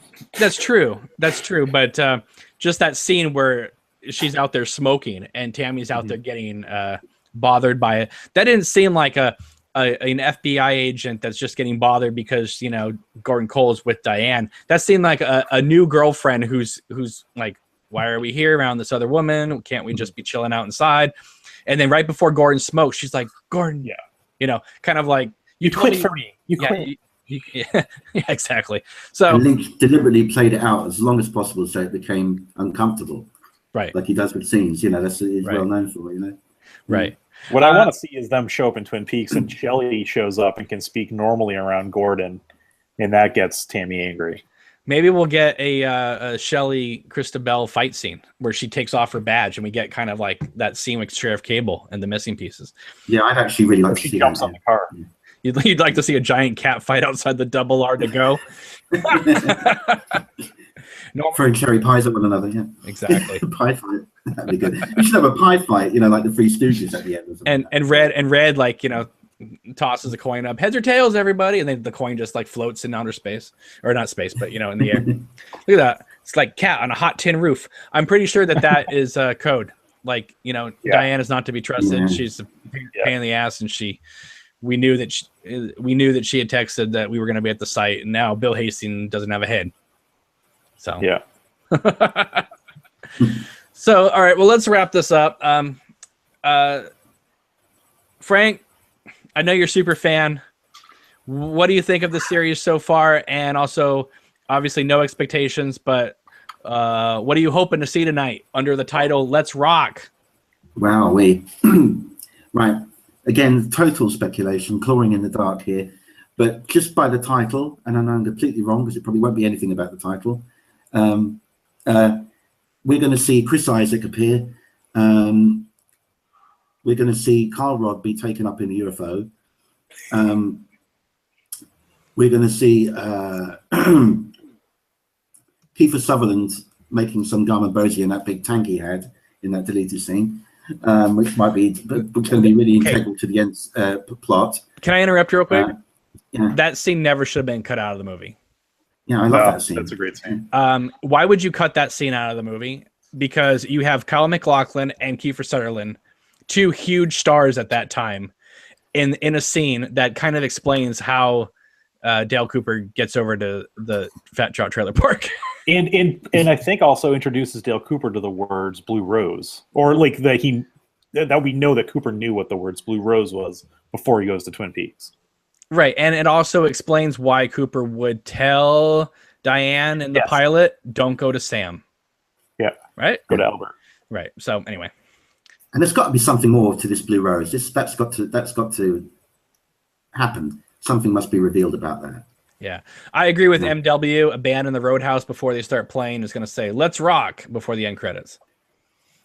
Yeah, Eddie Vedder. That guy will get that foot going in the puddle again. You know, at the Roadhouse. Yeah. Right. That would be the end bit, but Let's Rock would be like reflected in the puddle.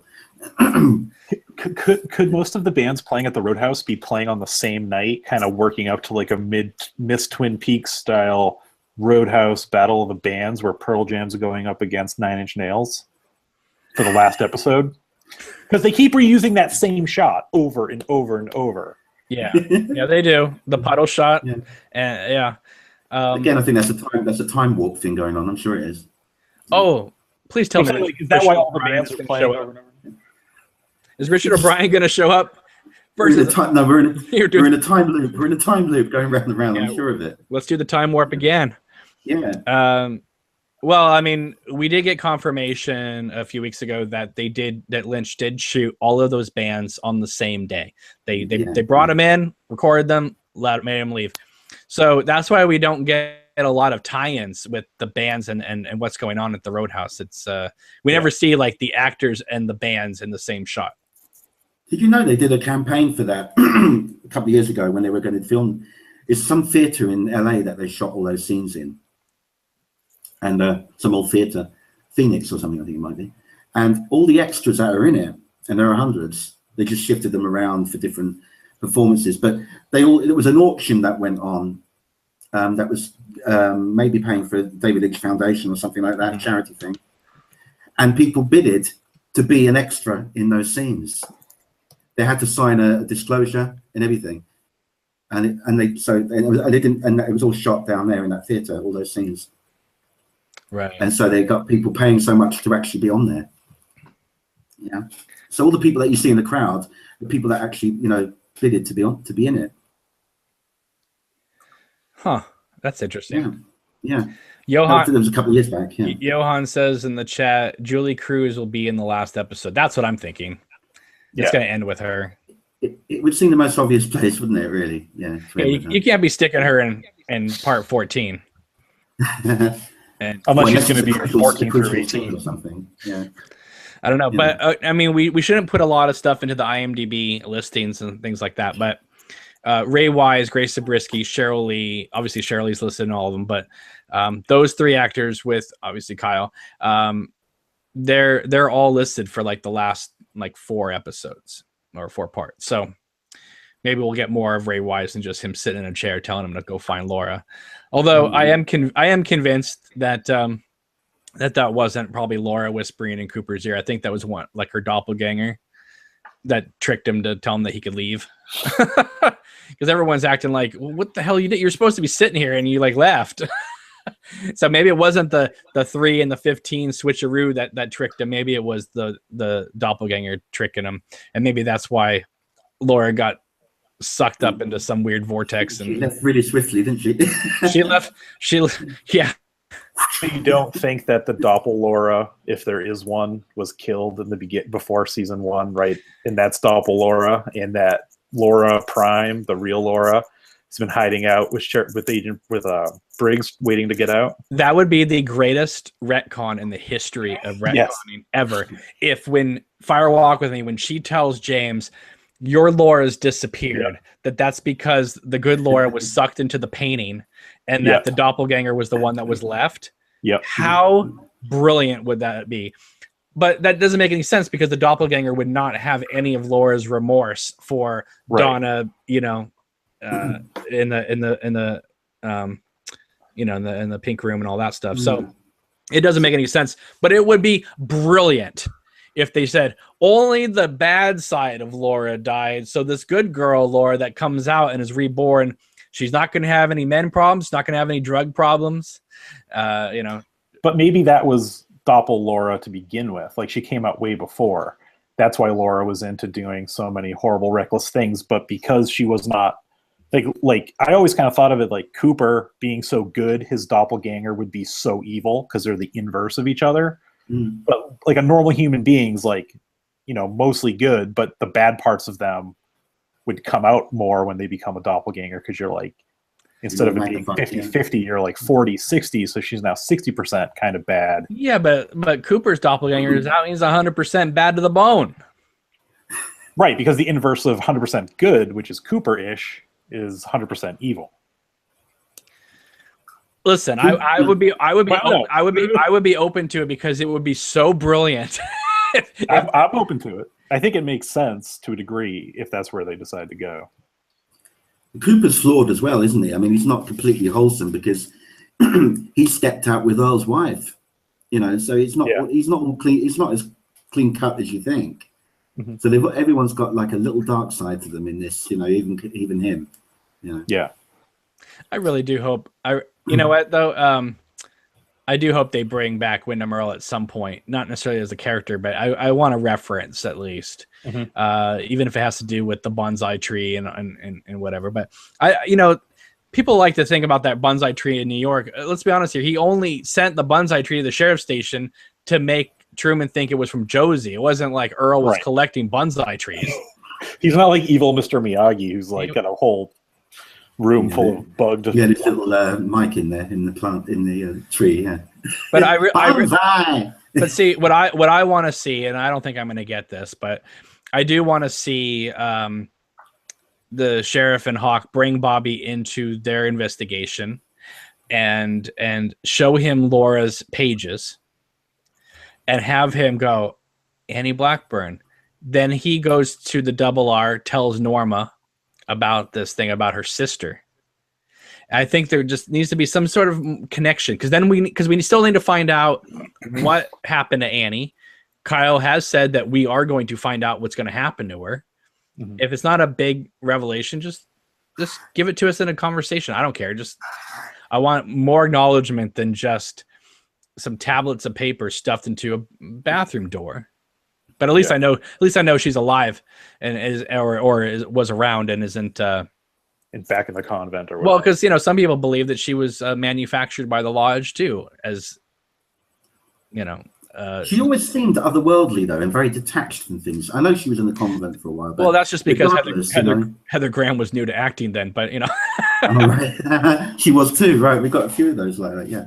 Yeah, but she wasn't a singer though beforehand. But regardless, I mean, she was so new. She was so new to acting that she auditioned for Heather's, and her parents wouldn't let her be in it because they said there was too much cussing and too much violence in it.